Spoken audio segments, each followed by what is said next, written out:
Okay, and we are live, ladies and gentlemen. Sorry, I know I started a few minutes late. Okay, I gotta try to get some viewers in here, all right? Because I know, like, I already know the viewership for the stream is going to be absolutely abysmal. Because I was looking at other conservative YouTubers today, and I could just tell, holy crap, everyone is bored as hell right now. But I do appreciate those of you guys who are here. Okay, I'm gonna go live on Instagram and stuff and try to promote it. Again, don't go anywhere. But we're gonna start today's episode of VinceDAO Live in just 5 minutes. So don't go anywhere, guys. Let me start the countdown and let's get started. All right.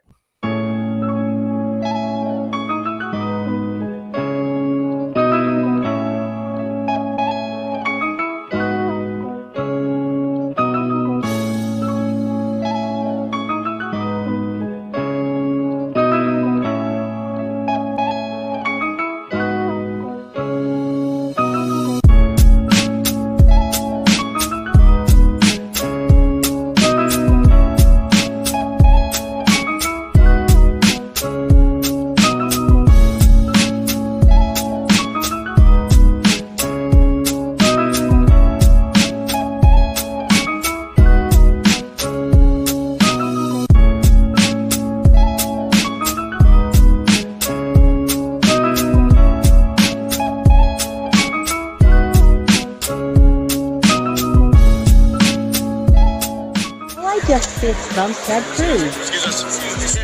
Miss Mo.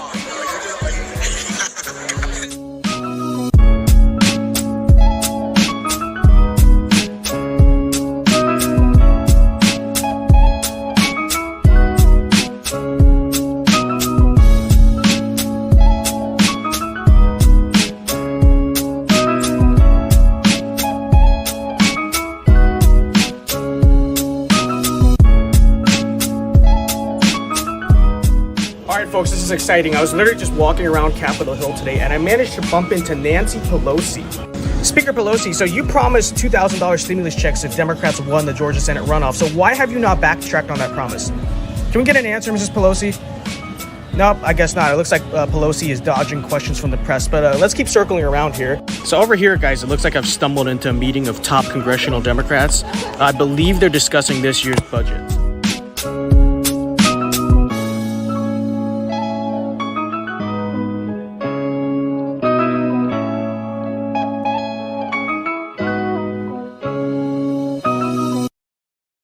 I didn't vote for more foreign wars because you did vote for more foreign wars, and you sort of knew that you were voting for more foreign wars. So why did you vote for him?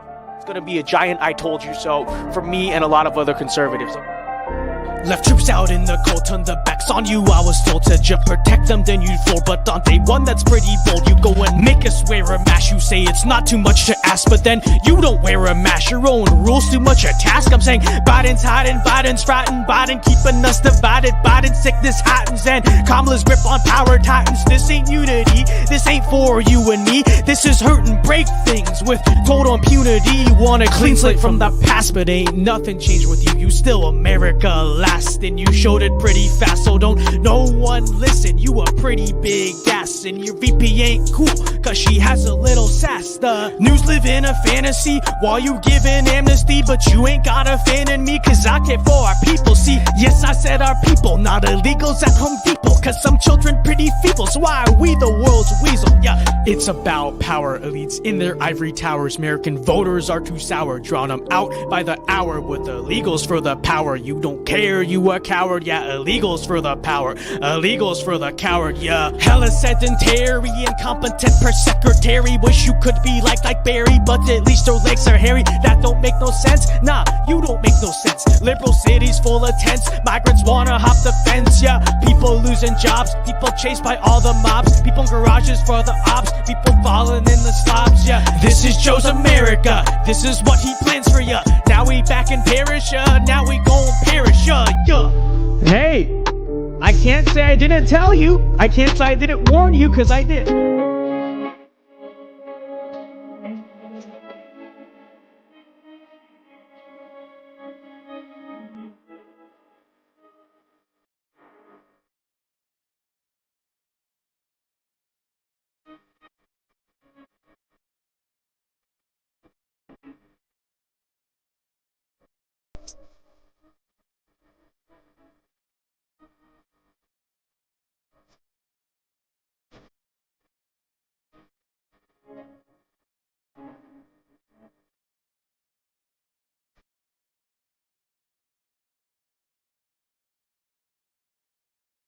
All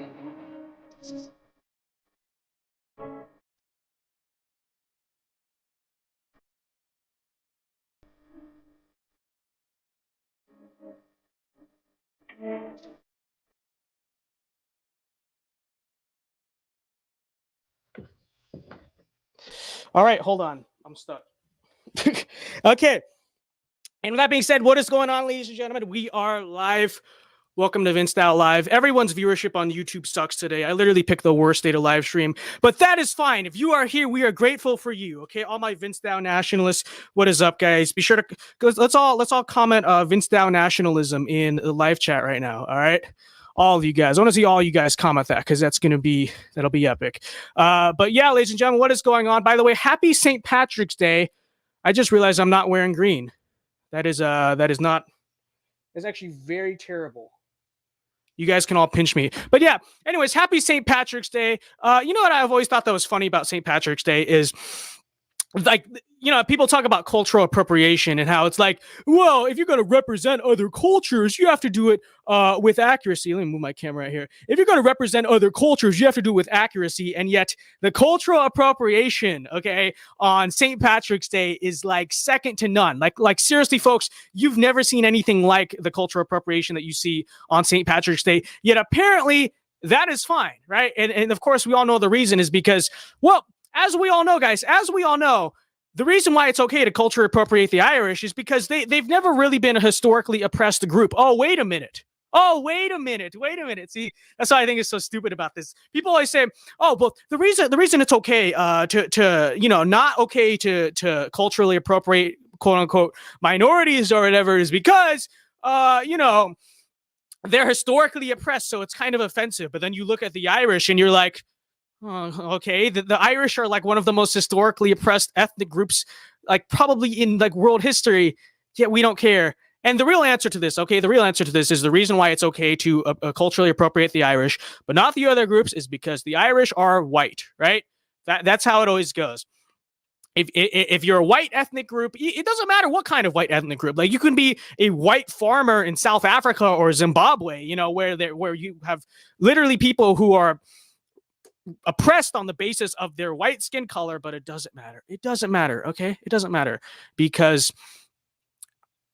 it's just simply an anti-white narrative, and I really don't understand it. Well, that's exactly what it is, though. It's not supposed to make sense. It's not supposed to make sense. Basically, what they do is they take the sort of traditional Marxist power structure of bourgeoisie versus the proletariat versus the working class, the working man, right? And the left tried to run with this for a lot of years. And then very recently, the political left in America realized that it didn't really work that well, right? The whole, class war, because they started to find out, I mean, they really should have known this after World War I because I made it pretty obvious, but they really started to find out that the class divide was not nearly as strong and as present as Marx basically envisioned it to be. So what did? They picked out race, especially in America, because they know the racial divide has always been America's biggest divide, right? So now basically they've set up the old classic Marxist power structure of the people up here and the people down here, and it's like this class war, except it's a race war. It's the white people up here and all the minorities, all the non-white people, all the brown people down here. And that is why it doesn't matter, like, if the Irish are oppressed, it doesn't matter. Like, look at Italians. I'm a quarter Italian, by the way. So for all the people who are saying I'm not allowed to call Chris Cuomo a Guido, okay, for your information, I happen to be 25% Italian, okay? I will gladly take a DNA test to prove that. But no, seriously, you look at white groups in America, like Italians, you look at Irish, right? These are not groups that have exactly had it easy in America or just in the West in general, yet it doesn't matter, right? It doesn't matter because you have this whole little bourgeoisie power structure going on here. And that's what's really going on here. And again, like, I think most Irish people are frankly, like, I don't think the problem is that Irish people are not offended by the way they're portrayed on St. Patrick's Day. I think it's great. Like, that's just culture. Okay, that's just culture. Let's all have fun. Listen, here's the deal. If we are going, and we're going to talk about this more later on the show, but if you're going to live in this multiracial society, as the left always says, diversity is our strength, the only way that's possible, like remotely possible, and by the way, it's not something that exactly has been easy for people to do throughout history, but if you want to do it, the only way you can do it is if we all come together and realize that we're all one and we're allowed to share the culture because we're all Americans. That is the only way you can see it if you want to exist in a multiracial society. Yet the left seems to believe, and the real reason is because they actually want to tear down our society and make a new society, and that's the reason why they're trying to tear apart our society along these lines. Let me get my phone charger real quick. Hold on, because I have to use my hotspot here. But that is essentially the reason, right? Hold on. Let me plug this in real quick. Yeah, is because they want to tear apart their society, and they know, like, race. The easiest way to tear apart a society is to have all the ethnic groups going at a race war with each other, and that's ultimately what they want. And you might see, like, obviously where I'm about to tie this into, it was totally disconnected. Like, I didn't intend to relate these two topics, but it just did kind of come to my head that this is what I see. But again, let me just say, the problem is not that the Irish are not offended enough by the way they're portrayed on St. Patrick's Day. The problem is other minority groups are way too damn offended by it. Okay, like, that's what the real issue is. All these other ethnic groups, some Asians included, you know, to be honest, I think there's a lot of the actual, like, immigrant Asians that actually come from that, like, native culture or that homeland culture or whatever. A lot of them actually kind of like it and appreciate it when white America, or whatever you want to say it, like the rest of America, like, does engage and get involved in their culture. Like, they actually like it. But obviously, you know, you have the Asian Emilys, right? The second generation, mostly girls, but we do have some boys, but, you know, mostly girls that go to school and they get involved in this stupid performative activist culture, right? I call it performative activism because it's not real activism, it's performative activism. And they, you know, come up and they're like, hey, my culture is not your costume. Like, dude, be quiet, okay? And this is what I think we should start saying to the other ethnic groups on this great St. Patrick's Day is, if the Irish can sit here and take it and sit and take the way they're portrayed, why can't the rest of you, okay? Stop being snowflakes, ladies and gentlemen. Stop being snowflakes. Wait, it's not St. Patty's. What do you mean? Wait, hold on. Okay, hold on. Wait. No. This is not true. You know why? It's St. Patrick's Day, okay? It's St. Patrick's Day. So why would you spell Patty with a D? It's not St. Patrick Day, it's St. Patrick's Day. So my spelling is right, yours is wrong. I don't want to hear it. I don't care that you have a three-leaf clover as your profile picture. That is factually incorrect, okay? That's factually incorrect. But yeah, just, you know, and you are right. Everyone go like the live stream. Okay. Anyways, that kind of does tie in to the narrative you're seeing out of this tragedy in Atlanta yesterday. You know, in Atlanta yesterday, you had this mass shooter go and he shot up a bunch of, I think it was 3, right? He went around in Atlanta and shot up 3 Asian-owned massage salons, right? And obviously, you know, this is a tragedy. Everyone in civil society condemns what happened and thinks that there are plenty of sick people out there. But immediately, what did you see? Right? It's never enough for them. We can never just come together as, it's really kind of terrible when you think about it. As a society, we can never just come together and condemn tragedy. Immediately, it needs to be turned into some political argument. Now, there are many ways you could spin. The left has tried to spin it. Gun control didn't work too well for them because the guy used a handgun, not a AR-15 or a big scary M4 or whatever. So immediately, what did they do? They said it was a hate crime, right? They immediately painted as a hate crime. Immediately, everyone is talking about white supremacy and blaming Trump supporters and all this stuff. But let's actually talk about the facts of this case. I mean, I think if we're going to politicize a tragedy, let's at least do it responsibly, okay? And when the sheriffs of Atlanta interviewed this shooter, let me actually pull up a news article for it so I don't get it wrong or get it incorrect or get it twisted here. When Atlanta sheriffs interviewed this spa shooter, reading off now from WSB TV2, which is a local news station in Atlanta, suspect confesses, claims he was not racially motivated, the sheriff says. Okay, so not only do we have evidence that do we not have evidence in general that it was racially motivated at all? But, and don't get me wrong, like, this shooter could be lying just to get out of a stricter prison sentence. Like, I'm open-minded to that idea. But we actively have evidence in the other direction that actually was not racially motivated. So reading off from here, Robert Aaron, I shouldn't say his name. I'm not going to say his name, but the guy basically said that this had nothing to do with, hold on, let me see if I can pull up his actual testimony. I don't even know if it's here. But he basically, and this guy's a freak, okay? This guy's a freaking deranged psychopath, right? But according to him, he did this because of like his sex addiction or something, and he knows that like the salons are, I don't know, but he did it because of what he said was a sex addiction, and said it had nothing to do with race and was not racially motivated. And by the way, not all the people he killed were Asian, right? If I'm not mistaken, I think one of the people that was killed tragically was Hispanic. I think there were 2 white people, if I'm getting those numbers correct. So again, and it is still possible, right? It is still possible that he is just lying and the real motive was racial. But don't spread. Why is it that we spread, such irresponsible narratives and all this, frankly, performative activism when there's not even evidence to that case? And especially when you consider the fact, okay, because there's been a lot of violence towards Asians in the past year or so, right? But immediately I see the media and everyone, and it was actually, I've actually seen some media basically confess that it really doesn't seem to be a hate crime, but obviously the performative activists on Instagram, right? Your Emily's, your Emily BLM ACABs, your high school classmates, like you guys know who I'm talking about. Immediately I see stuff like this from Diversify Your Narrative. It says, I don't know if you can read that, but it says, yesterday 8 people were murdered as a result of a hate crime against Asian Americans. Call it a hate crime.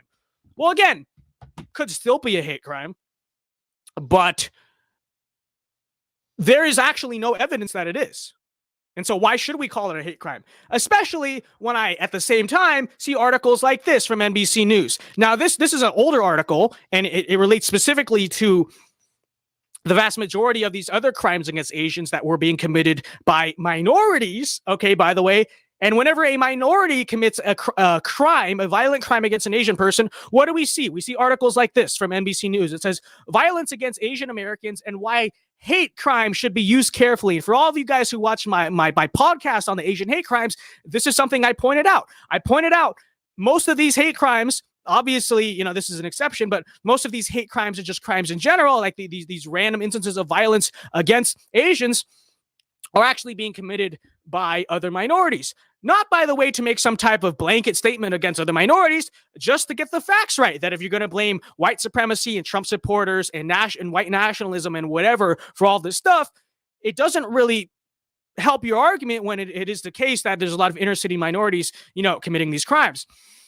But of course, whenever we see other minorities, specifically mainly Black Americans, that commit crimes against Asian Americans, we see articles like this from NBC News saying violence, like why you should be careful about classifying such crimes as hate crimes. Okay. And again, on the surface level, there's nothing wrong with saying that. Like, I agree. Don't rush to conclusions, right? You have to, let's be responsible in our narrative. Not every interracial crime is a hate crime. But simultaneously, the thing is, I do know, however, I know that the reason they're saying that is simply because the hate crimes are being committed by other minorities. Because, of course, when it is a white person that commits a crime against Asians, immediately, what do they say? It's white supremacy. It was a hate crime. Okay. And they go and blame the Trump supporters. They go blame us. And it's like, you can clearly see, as I was talking about, there is this divide here, right? There is this Marxist type of class divide, except it's not a class divide. It's a race divide. And they essentially see society as this. It used to be the class war. It used to be the class war between the rich and the poor. Now it's a race war between the whites and everyone else. Okay. And so that's why you obviously see such blatantly unequal treatment towards these crimes. And it's like, good guys, they're all tragedies, right? And especially when several people die, they're all tragedies. So especially considering the fact that it is a tragedy, let's not literally so immediately rush to these conclusions. Okay. And someone brings up a great point in the live chat. They said, what ever happened to Asian privilege? Again, this is true. Now, all of a sudden, because a crime was committed mostly against us. By the way, not all the victims were Asian, okay? But now that you have a crime that's committed mostly against us, immediately you see the left use Asians in their performative activism. But just 2 seconds ago, what were they doing? They were counting Asians as not being students of color. Okay, they're basically saying we're not minorities. They're counting us on as white on school performance graphs, so that way they could try to skew the narrative to show that, hey, the white privilege or whatever, right? You had people calling us the model minority and all this stuff, basically saying that the Asian people are white people light, all this stuff. And it's like, okay, cool. Frankly, I don't care what the hell these people say, because they're morons and they're idiots to begin with. But don't have such a condescending view, towards Asians. Like I've said many times, the left does not like Asians. The left doesn't like Asians because, we don't make the graphs convenient. We make more money than the whites. We have better SAT scores and get into better schools than the whites. So again, Asians are, as it is, not very convenient to the left-wing narrative. But then all of a sudden, now here we go. Now they can be used as a political pawn to attack white people. Immediately, guys, okay, we love the Asians, okay? Like look at my Asian American over here. Look at him. That's literally what the left is doing right now, okay? And it's just idiocy, okay? It's just idiocy. And again, sadly, being oppressed is trendy. Yeah, well, I'm not down again. I'm not down for it, okay? And can I be completely honest? Okay, can I be completely honest here, folks? As I see crimes against Asians increasing in America, which they are, I don't think anyone is denying that. But as I see crimes in America increasing against Asians, my first instinct is? My first instinct is I'm not like blaming society. I'm not trying to make stupid slide posts on Instagram. My first knee-jerk reaction is, great, even better reason to get a gun. Okay? That's immediately my first reaction. Yeah, where do I live? California, most liberal state in the nation. It is impossible to conceal carry here, at least in LA County. Like I literally cannot conceal carry here, right? I'm about to turn 18, but I can't even buy a gun. Okay, I have to have a family member or someone transfer it to me, and even then, it can only be a long rifle. I can't even get a handgun until I'm 21 here. So again, I don't want to be a victim here. Okay, folks, I have alpha mentality, okay? Which means that if crimes against Asian Americans are increasing, cool. It's just another reason to know how to defend myself and have the tools to defend myself. But of course, no, okay, no. Because it's all about virtue signaling, not actually, presenting solutions that work. Because here's the reality. The best way to protect any type of group that violence is more common amongst, right? Whether that's a woman or Asians or whoever, carry, okay? Carry, have a gun, learn how to use it, know how to use it, okay? But again, California, it's virtually impossible, okay? It's virtually impossible. When I turn 18, we're gonna go through the transfer process, okay? So don't worry, okay? I won't be totally neutered, but you can't, if you conceal carry here in California and you shoot someone in self-defense, you're the one who goes to jail. That's how it freaking works out here. And so it is literally probably the most dangerous place to be someone that, is technically considered a greater target of violence. Right. And by the way, I may be leaving California. OK, it's about a 50-50 possibility right here. So don't worry, guys. I'm considering it. I'm thinking about it. Don't worry. But exactly. Bring back the roof Koreans. I mean, and listen, here's the thing. OK. I know there's a lot of Asians in California that really there's nothing they can do about it, but there's also a lot of Asians in states like Texas and even I think Virginia. Is Virginia still an open carry state? It might be. I'm not actually sure about that. But, other states where there's a lot of Asians that are like Republican states, carry, okay? Don't let yourself get picked on. Seriously. This is the solution to like most crime in society. But of course, folks, of course, no one wants to talk about it. Okay, no one wants to talk about it. We're all just gonna sit here and bitch and whine and complain about stuff. When in reality, you know what? I think every single business owner in this country should have a gun on deck at their business. Whether it's an Asian salon owner or restaurant owner, I don't know. I don't care who you are. Every small business owner, and I guess, corporate business owner too, but, every small business owner in this country should be packing, okay? And they should be allowed to pack, okay? And they should have the full authority to defend their business just as you would have the legal authority to defend their home. But we don't ever talk about stuff like this, okay? Nope. It's immediately we go to illogical nonsense like gun control, and all this other nonsense, and we literally just make it harder for people to defend themselves. It's nonsense. It's nonsense. Speaking on actually, we'll talk about guns. We'll talk about guns a little bit later in the show because I actually want you guys to like help me pick out some stuff. Okay, and I'm just saying. But yeah, we do need to bring back the roof Koreans. I strongly agree. Yeah, anyways, the government doesn't even include gang shootings in their statistics. So many gang-related drive-bys have occurred and aren't considered mass shootings. They make the statistics racist, lol. Yeah, again, it's all politics. It's all politics, okay? Why don't you let's hold on. Why don't you stop playing politics with people's lives for like 2 seconds, okay? Okay. And if you are going to play politics, arm people. You know what? Listen, what all these mass shootings are tragedies, but I want them to stop happening, okay? And not performatively ask them to stop happening, like not somehow pretend that disarming the American population will make criminals in the black market go away. I want them to actually stop happening, which means I want more people packing in this country, okay? And I want states like this state to finally wake up and recognize that the best way to defend against mass shooters is to not make literally everywhere in the state a soft target.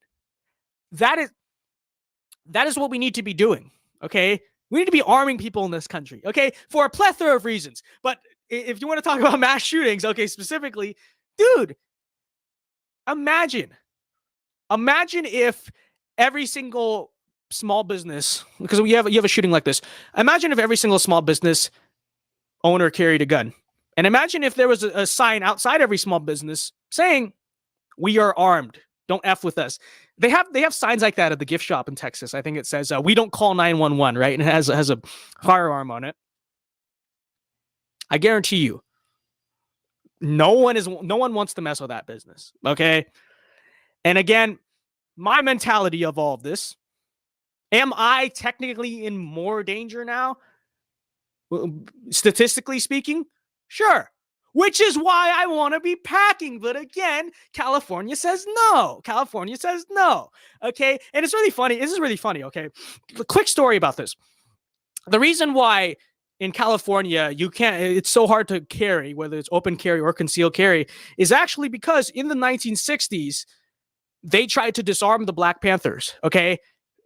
The California state legislature and the governor, who is a governor who is quite frankly a little bit overrated. I'm not going to say his name, but I think you guys know who it is. Okay, again, a great conservative figure, but also I think in some ways overrated. And this is in one way a reason why this former governor of California was so overrated.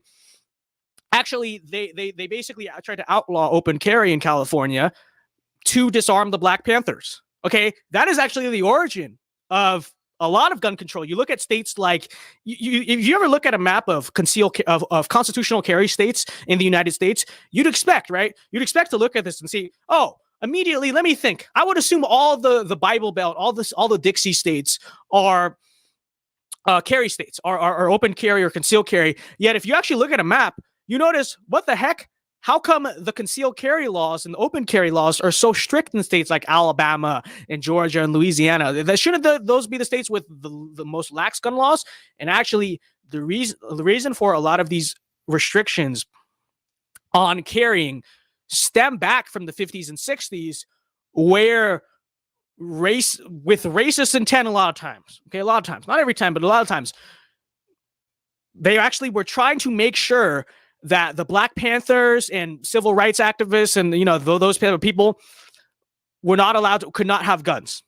That is actually the origin of a lot of that's why if you look at now, now you see a lot of states down south now trying to repeal those laws. Like Tennessee is about to become a constitutional carry state, it's looking like. But the reason why a lot of people question what's up with that, the reason is actually because back in the day they were trying to make sure that groups like the Black Panthers were not allowed to carry. Okay, so again, a lot of these concealed carry laws actually have racist histories behind it. Okay, like I'm just saying, shouldn't we be repealing all of our laws with racist history and racist past? I mean, seriously,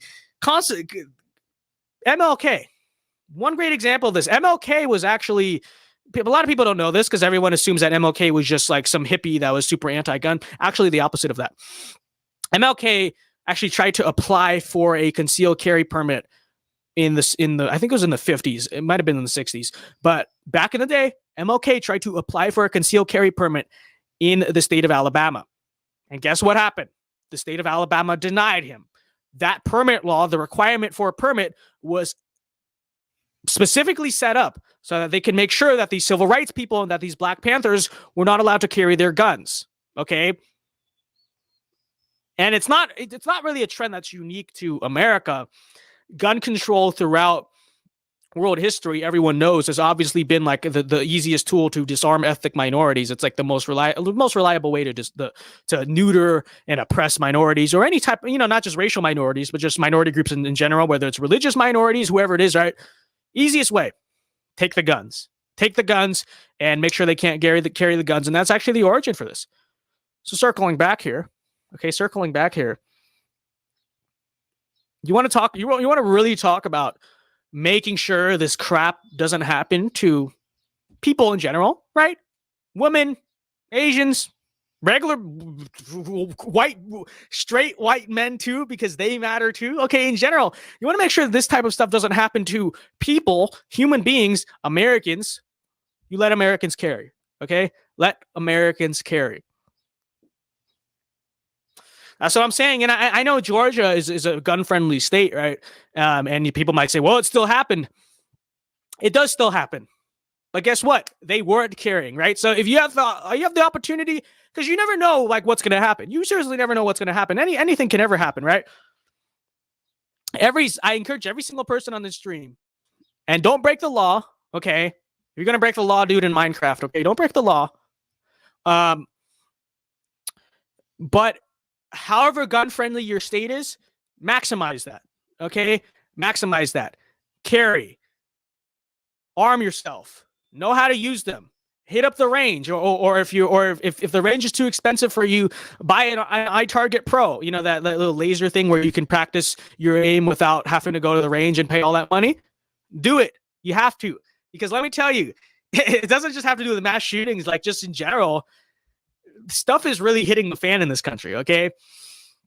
And like I've been saying, I project we're only a few years away from being a full-on third world country where nonsense like just political violence and just utter nonsense is a reality of life. So you're going to want to know how to defend yourself. So I encourage you all, learn how to use the guns. All right. And I don't know, actually, I don't know how gun, I'm sure all my viewers right now are pro-gun. I don't know how actually experienced some of you guys are with it.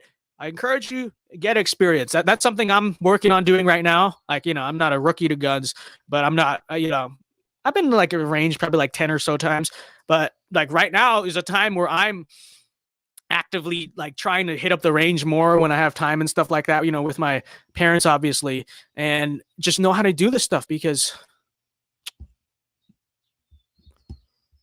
Vince Dow I don't think it originated from John Doyle, but if it does, I did get it from him, but I didn't think it was originally his. But if it does, well, that's fine. Anyways, hold on, give me a second here. Let me check something real quick. But yeah, anyways, enough about that. Okay, that's seriously, that's my response. Every time I see a mass shooting, I'm like, think about how many lives could have been saved if someone was carrying, and I'm not saying like everyone is necessarily the best person to own a gun, but more people should do it. And especially more Asians should do it. Asian business owners. Okay. We need, like someone keeps saying in my comment section, they obviously have an obsession with this stuff, but bring back the Roof Koreans. Yes, I agree. The Roof Koreans are national heroes. Okay. So anyways, enough about that. Enough about this kind of depressing type of news. Let's get on to some other stuff, folks. So Tucker Carlson Derangement Syndrome is real.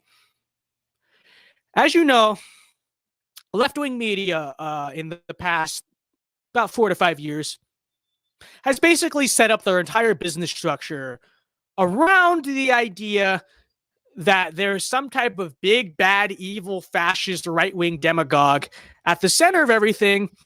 And essentially all their crap is about, they just won't shut the hell up about them, you know? And we all know for the past 45 years, that was Trump, right? It was Trump derangement syndrome in the media. But they're kind of going through withdrawal right now, right? They're kind of going through withdrawal. Because you see that Trump's, I'm sure at some point Trump is going to be like fully active in politics again, but you know, he's kind of lying low. He's kind of taking a little bit of a break, right? And they have been looking for a new person. You got to have the new big bad wolf, right? For a little bit, I noticed it was kind of Ron DeSantis. Their problem is they're having a hard time criticizing Ron DeSantis because he's just doing simply too good of a job as governor. And so they've kind of evolved it to be Tucker Carlson. Tucker Carlson derangement syndrome is real, folks. Okay. Let me see if I can pull it up. It's probably going to take too long, so I probably won't play it. But I saw on Sunday, Brian Stelter has this whole segment about how Tucker Carlson is the new Trump. Okay. And just picking on Tucker Carlson is like, dude, seriously, Tucker Carlson derangement syndrome is so real, folks. It is so real. Tucker didn't do anything wrong. Okay, let me, I mean, some of you guys might have seen the video. I don't know if you did, but seriously, the only thing Tucker did wrong was ask the wrong questions to the military-industrial complex. That's all that happened, okay? And he asked genuine questions. Why should pregnant women be flying fighter jets? Seems kind of insane, doesn't it, right? I know we have all this nonsense about feminism and gender equality and all this stuff, but when you really break it down, I don't think that's exactly biologically safe. I mean, they say that pregnant women should not even be riding on roller coasters at any point in the pregnancy. Obviously, beyond a certain point, you're not supposed to be flying on a commercial airplane. You're not supposed to be flying on an airliner, okay? Yet here you have these people. You have Joe Biden last week in his press conference talking about how we need to be making maternity flight suits for women. How the hell is that safe? Because especially if you're at the point in the pregnancy where you need, maternity clothing, I'm pretty sure if you're not supposed to be flying on a roller coaster, if you're not supposed to be flying on an airplane, on a commercial airplane, why the hell is it safe for you to be flying in an F-22? Okay, with all those rapid altitude changes and the G-forces and all that nonsense, right? Does that make any sense? And what you seriously don't think that that's going to have some type of negative effect on the pregnancy? I don't know the science specifically. Okay, I don't know how much they've studied pregnant women flying in F-22s and F-16s and F-35s. Okay, pretty sure it's not safe. But again, I could really tell that Tucker was asking the right questions when I saw the response of the military-industrial complex. Okay, and ironically, you notice that American politics have kind of changed, right? It used to be the conservatives that were sort of the representatives of the military-industrial complex. You had the Bushes, Reagan, right? The sort of neoconservative class. But it's really changed, I've noticed. It's really changed, especially it really changed with the rise of Trump and Trumpism, right? Trump came around. He's more of an isolationist. He's like, why do we have the military and all these stupid wars, right? And simultaneously, Hillary Clinton comes around, and she's the biggest war hawk you will ever find. So it kind of switches. You start to see slowly the military-industrial complex starts to take the side of the Democrats, starts to take the side of the liberals more than the conservatives. And you start to see as liberal media becomes straight up, unapologetically corporate media, largely because of the fact that Trump was anti-establishment. And so what did Trump derangement syndrome drive so many people to do? Oh, just be pro-establishment and pro-military-industrial complex. Now we're at a point where an essential, and by the way, is like all our troops, most of our troops are still conservative. I believe that. But the leadership of the U.S. military is really not on the side of conservatives at all. Okay. These are the people, you look at West Point now. They're teaching critical race theory. Okay, critical race theory to our soldiers. You have Secretary of Defense Lloyd Austin talking about getting rid of the meritocracy in the military because the military is racist, and increasing diversity quotas on the battlefield, and putting women on the battle, putting more pregnant women in danger, putting them in F-16s. You got to look at this, okay? And listen, I know that we love the troops. I love the troops. Don't get me wrong. But loving the troops does not mean that you have to love the military leadership. Loving the troops does not mean that you have to love the military-industrial complex. And here we are at a point where the military-industrial complex and the leadership of the U.S. military is waging a targeted internet war, waging a smear campaign against a conservative cable news host. When have you ever seen that? You've never seen that. Clearly, they feel extremely threatened that Tucker Carlson is simply questioning their practices, okay? And you saw CNN and stuff basically respond to this, and Brian Stelter basically respond to this by saying, Tucker Carlson is questioning the experts. Tucker Carlson is questioning the leadership of our great U.S. military. Okay, and don't get me wrong, Tucker is not the greatest expert on how to run the military. I am not the greatest expert on how to run a military. But what I do know, okay, is that the people currently in charge of the U.S. military are not the greatest experts on the issue either. And you know how I know that? Okay, you know how I know that? I know that because I can look at their track record. The people currently leading the U.S. military, this is the same class of career establishment clowns and warhawks and corrupt officials in the Pentagon that have led us into these disasters in Iraq and Afghanistan, Syria, all over the place, right? So they don't exactly have the greatest track record of foreign policy themselves, of how to run a military themselves. Look at the record of we haven't won a single war since 9/11. I mean, the last time I think the U.S. has really decisively won a war is probably the first Gulf War.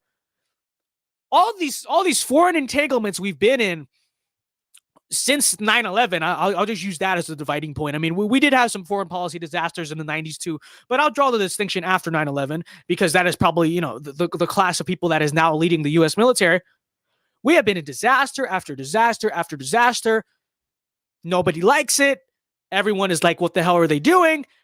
But if you're like, what the hell are they doing? Then why should we just sit here and say nothing as they implement a bunch of nonsense practices in the military? Because don't get me wrong, if we had General Patton and General Eisenhower and all these people, the great military leaders of our past, if General Patton got out there and say, you know what, in order to beat our enemies in the future, the solution is that we need to be putting pregnant women as pilots in the P-51 Mustang, I would say, you know what? I don't know how that makes sense, but I'm going to trust your wisdom, General Patton, because you have a proven track record to me. But you look at the track record of the people running the U.S. military now, it's not exactly something to be envious of.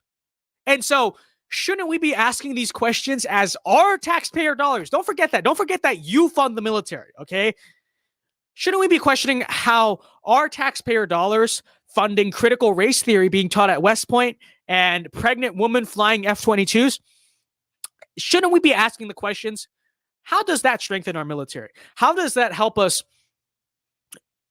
finally finish these wars in the Middle East? And more specifically, most importantly, how does that help China? How does that help us beat China, I should say? We know it helps China. How does it help us beat China, okay? Because China does not do this nonsense in their military, okay? They are serious. They approach their military seriously, okay? Not with this nonsense political agenda. No, actually, as a matter of fact, they're literally trying to breed their soldiers to become super soldiers, okay? That's what they're working on, okay? Meanwhile, over here in the United States, we're just trying to make our military as diverse as possible. Yeah, I'm sure the Chinese military, they're going to be on the battlefield. They're going to be like, all right, guys, we got this. Don't worry, guys. We got this. We got this battle. And then they see the Americans and they realize that the Americans have diversity. And that diversity is going to make them run for their lives, okay? Because we all know, guys, diversity is our strength. We all know that's what matters in the military. Not whether you have the best weapons or the best tactics or the best soldiers on the battlefield. What matters is diversity, okay, guys? Don't worry. We're completely fine, guys. We're going to win World War III, and we're going to beat them with our diversity. Yeah, right. Okay. Yeah, right. Does anyone seriously believe that? And does anyone seriously believe that the people currently running the U.S. military are serious people who are taking their jobs seriously? Because I sure as hell don't. Okay? I sure as hell don't. And again, I'm not the biggest expert on how to run a military. Okay? I concede that. But again, I look at the track record of the people who have been running our military. They haven't exactly been doing a good job of it. Okay, they've kind of been running the whole thing into the ground, to be honest. But I look at the people, the track record of those running the military. Combine that with a new practice, a new measure that really does not make any freaking sense. It sounds ridiculous. It sounds insane. You combine the two, and I'm really here like, okay, this sounds crazy, and it does sound crazy. Okay, it does sound crazy. Griff says, Emperor, can you do a Q&A? Don't worry, we're going to be doing a Q&A in a few minutes here. Hold on, okay? Let me just finish talking about some of the news a little bit, okay? Are there any good news for Republicans? You know,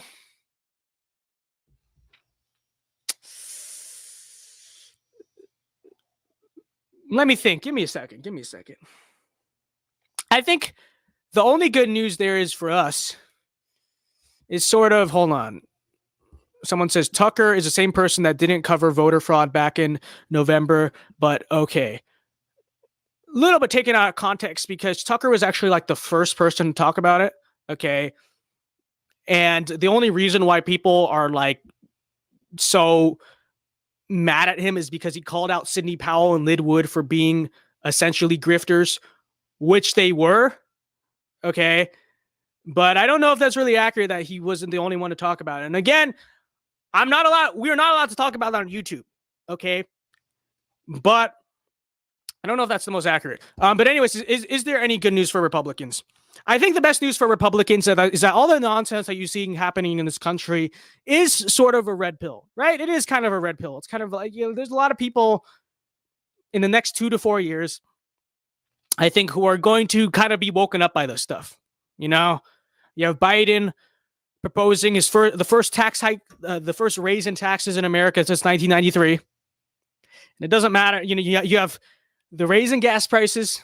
You have an immigration crisis at the southern border, which is a crisis, by the way. You know, you've all and hopefully HR1 doesn't ruin everything, you know, because it has the potential to. But I think the best news there is for Republicans is that things are about to get so bad that people are going to want change and the people are going to be kind of woken up. And I think that's like the best thing we have going here. Again, that is sort of like creation by destruction. Not the most reliable political tactic necessarily, but it is something that is there, and I think is present. So, wait, pregnant women are in fighter jets now? According to the Biden administration, yes, they're working on making so-called maternity flight suits for women. I mean, so that's our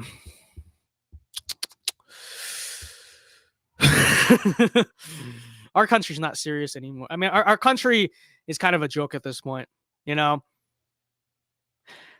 China is basically certain. Like, listen, we're in a tough battle with China. All right, China is not exactly the backwater primitive hellhole it was in the 1970s, and yet, instead of like, you know, I think we still have the potential to beat China. But in order to beat China, we have to actually be serious about these things, okay? So, you know, less diversity quotas in the military and more meritocracy in the military, you know? But of course, that's not what we're going to get because we have clowns in office. We have clowns in office that would like to make our country into a circus. So that's what's going on. So yeah, people want us to go to Q&A. Sure, we can go to Q&A now. I don't really have much to say on this stream. I'm kind of just screwing around here. But yeah, so ask your questions in the chat box, guys. We'll just kind of chill tonight. I have a headache right now, so I'm not even in the mood to talk more news. So yeah, just drop your questions in the chat, and while you guys are working on that, I'm going to show you something I've been kind of doing for fun out of boredom. Hold on, let me see. What is that thing called? EMPS 2024, is that what it's called? No, that's not what it's called. I forgot what it is called. Oh, here it is. Okay. Hold on. Be right back. Okay, this is what I was trying to find. There we go. Okay. So speaking of our country just being not a serious place anymore, let me screen share this real quick. Let me show you some little fun little thing I've been working. Oh, that's why it's not working. I need to move my camera here. Let me show you a fun little thing I've been working on. Let me screen share this real quick. Share screen. This Chrome tab. And so let me specify by saying that this really would never happen. Okay, it just won't. I know a lot of people want it to. It's not going to happen. Realistically speaking, I mean, maybe like 20 years down the line, you never know what's going to happen. But in the short term, this is really not happening anytime soon.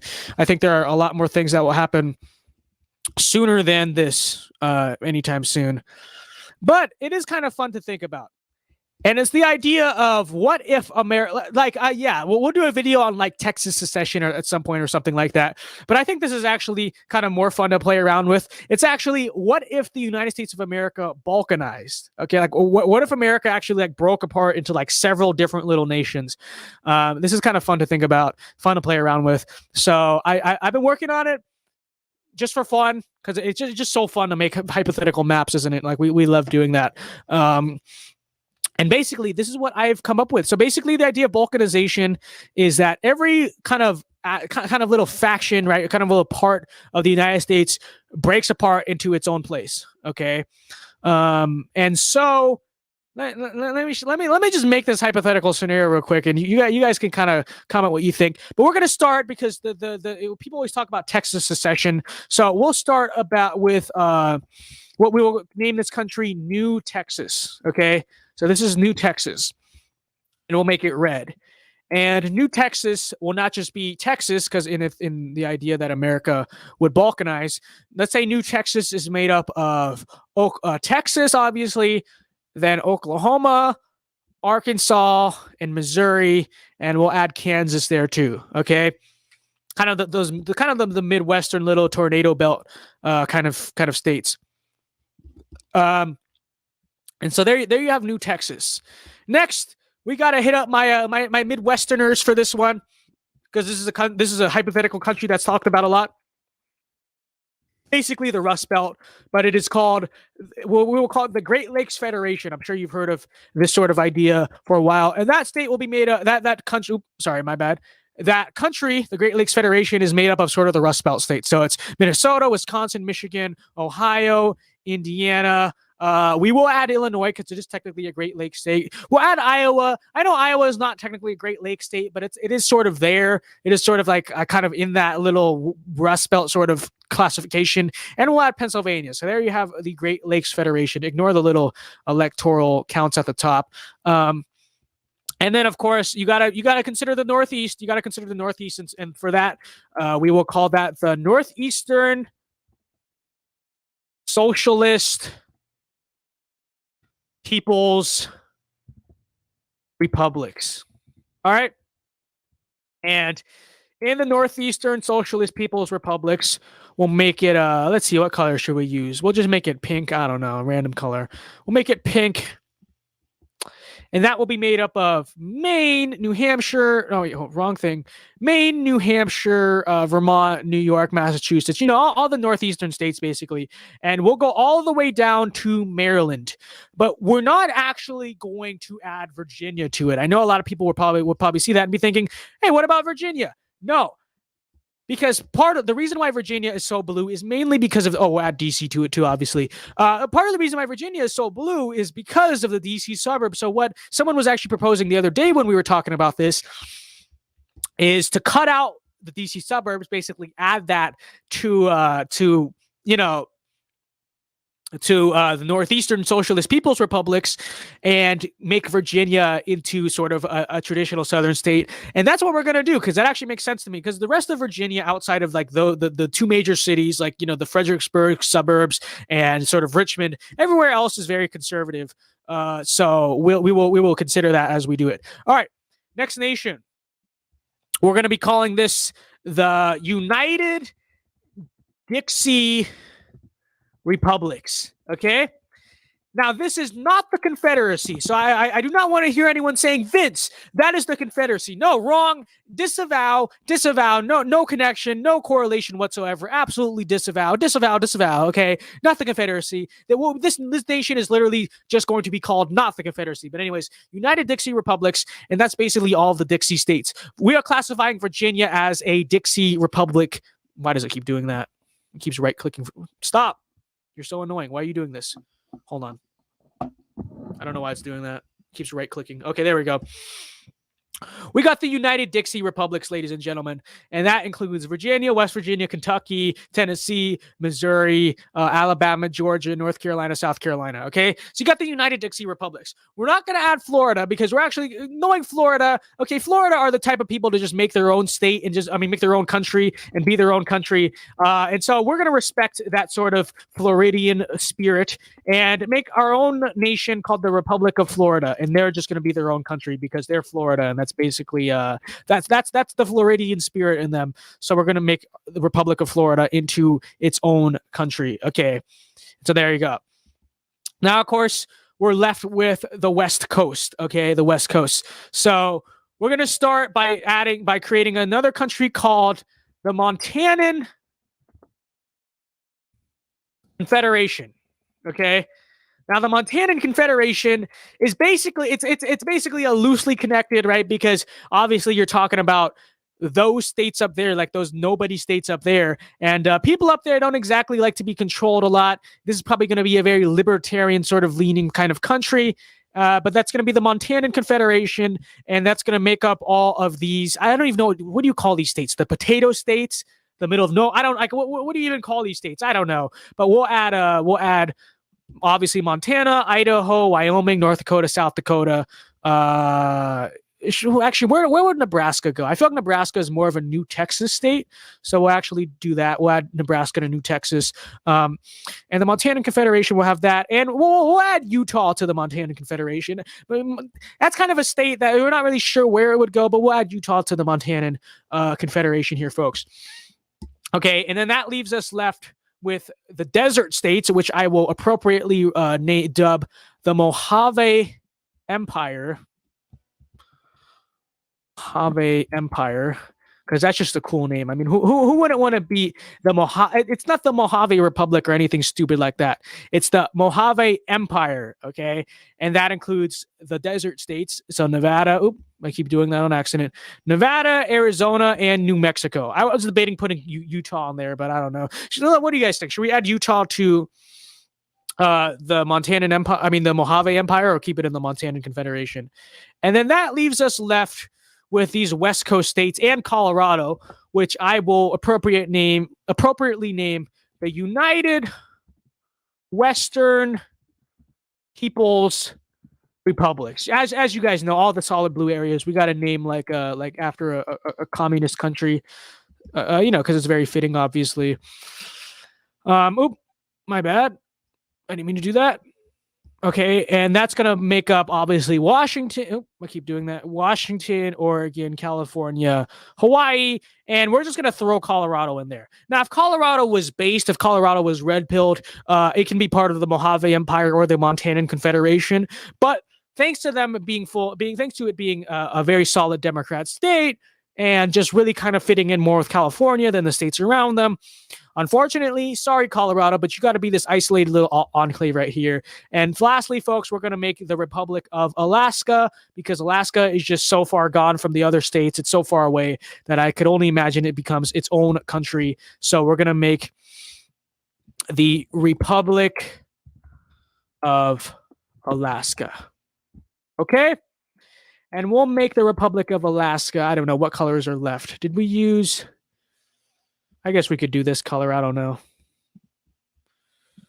And that's the Republic of Alaska right there. All right. So there you have it, folks. There you have the balkanized United States. Someone says, Ayo, Caesar's Legion check. Yes, actually, the idea for the Mojave... Let me actually enlarge this maybe so you guys can see a little better. Yes, actually, the idea for the Mojave Empire is indeed based off of Caesar's Legion from Fallout New Vegas. Their capital will be Las Vegas, which will appropriately be deemed New Vegas. And there you go. But I want you guys to know, okay? I don't really so much want to know where you guys live currently, so much as... Let's say this is the new balkanized United States.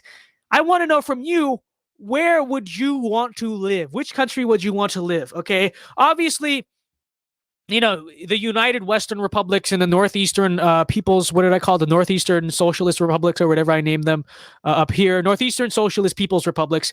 Obviously, these are states probably with the most economic power, but that economic power might be ruined as well due to the fact that, you know, their economic policy is pretty atrocious, pretty terrible. So let me know, where would you want to live? Okay. Where would you want to live? The most populous country is obviously probably the Great Lakes Federation, although you got to be worried about the fact that states like Illinois and Minnesota, and obviously, you know, Michigan, Wisconsin, Pennsylvania, those are kind of swing states in the United States.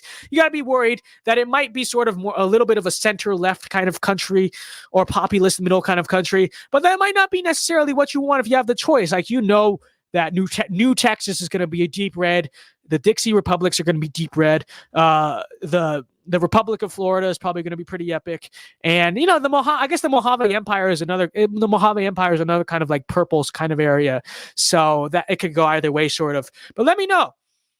There's also the Republic of Alaska and the Montanan Confederation for my absolute rednecks out there who want to just live in the woods. So let me know if you could live anywhere in this balkanized United States. And I think I just personally enjoy doing this so much because it's just like so fun for some reason, making hypothetical maps. Let me know, where would you want to live in the balkanized United States? I'm going to make this into its own YouTube video at some point too, by the way. So for the people who are missing this live stream, don't worry. We'll do this again. But let me know, where would you want to live? All right, let me check the live chat here. Someone says, I'm going down to Texas. It is not Texas. It is New Texas. We could actually name it New Austin after Red Dead Redemption, but it's we'll keep it New Texas for now. Dude, New Texas would be like the Wild West, so I'm in. That is true, but there's also the Mojave Empire. That would also be kind of like the Wild West because it's literally in the desert. I mean, you know, we'll see. Florida would be pretty cozy and is also in one of the best positions on the map. See, this is true, but Florida is also kind of isolated, right? It's kind of on its own. So the thing is, Florida will have to have a very good trade deal, a trade relationship with the United Dixie Republics and New Texas, which I'm confident they will be able to do. So that shouldn't be much of a problem. I'm sure Florida will set up some pretty good trade deals, but you're going to need that trade. You're going to need that trade, right? Because Florida on its own is a little bit tiny, a little bit outnumbered, economically speaking, but it should be cool. And that's cool and all, but where is the Dow Empire on this beautiful map? The Dow Empire is actually the entire United States. Okay, we secretly rule over everything, right? It's kind of like a puppet government. We run a shadow government that actually controls all the countries in here. Someone says, where would I live, Dow? See, this is a good question. I'm not actually sure. You know, for me, I think it's pretty obvious. It is really for me between New Texas, the Dixie Republics, and the Republic of Florida. But for me, the two states I kind of want to move to when I get out of here is either Tennessee. I either want to go to Tennessee or Florida. So obviously for me, it's kind of between the United Dixie Republics and the Republic of Florida. But it's one of the two. I'd either go to the United Dixie Republics and live in Tennessee or go live in Florida. It just depends. It just depends for me. It just depends where. I don't know. I'd have to make that decision. I guess I'd have to look at like the leadership of these places and like who has the political power and control. Basically, which one do I like better? Because the Republic of Florida will have Ron DeSantis as its president. That's pretty epic, But at the same time, you know that you have a more dominant conservative majority in the United Dixie Republics than you do in the Republic of Florida. So it is a little bit tough, right? It is a little bit tough. People are saying to come to the Republic of Florida. It seems that we are outvoted between Dixie and Republic of Florida, so we are going to have to pick the Republic of Florida. And I guess that will be my answer. I guess my answer is I would like to be in the Republic of Florida. This is actually really fun. I have no idea why this is so fun, but this is actually really fun for some reason. Like, it's pretty interesting because that there's going to be a lot of economic powers, concentrated in the Northeast and in this country over here, right? But you also know that might change, right? That might change a little bit because you might have a lot of companies and stuff that would prefer to move to somewhere like New Texas or somewhere like the Mojave Empire. You also know that the Great Lakes Federation probably would be able to rebuild a lot of its manufacturing that it's lost, right? So that's what they specialize in. I'm not sure what the Montanan Confederation really specializes in. I don't think they specialize in much at all. I think they're kind of just there, kind of just full of grizzly bears and a bunch of rednecks trying to hunt the grizzly bears, right? It's a fun place to live. Not the most economically prosperous place to live, but it's probably the most free place to live, right? And obviously, the United Dixie Republics, New Texas and Florida, I assume would have a pretty close relationship with each other. So this could basically form one big economic union against the powers of the Northeastern Republics and the Western Republics. But it is pretty fun. Where would Puerto Rico stand on this? Would they join Florida? I would say likely not. They probably just become their own republic as well. Puerto Rico is kind of a Democrat area, guys. I'm not sure if the Republic of Florida actually would want them. Okay, I'm not. Do you really want Puerto Rico? I personally would not want Puerto Rico. I mean, Puerto Rico doesn't even speak English how as their language. I don't know how that would exactly blend culturally speaking. But yeah.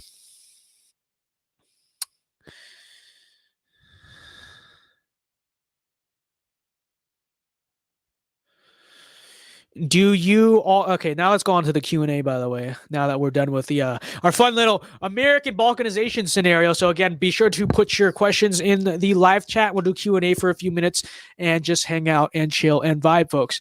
But this person says, "Do you already have a handgun you carry? And if not, what are you going to get?" Again, I'm not 18 yet. I turn 18 in a few months. Obviously, the family has guns. The family has guns that I'm familiar with and stuff like that. But it depends on what I end up doing and what I end up doing for college and stuff. I'm weighing my options. Okay, I'm not gonna disclose where I end up. I'm considering necessarily going to college because you guys know the reason why that's not smart to do that as a prominent conservative. But here in California, right, you really can't possess a handgun under the age of 21. I know it's federal law that you can't walk into a gun store and buy a handgun. Now, some states like Oklahoma have actually nullified that and just let you buy a handgun at 18. In most states, you can do a private transfer of a handgun. California, you can't even private transfer a handgun to someone under the age of 21. So that's out of the picture. I'm going to have to get a rifle, right? Have to get a long gun. Also, I can't buy a long gun directly, but at least you can transfer a rifle, right? Okay. So now that's what we're stuck with.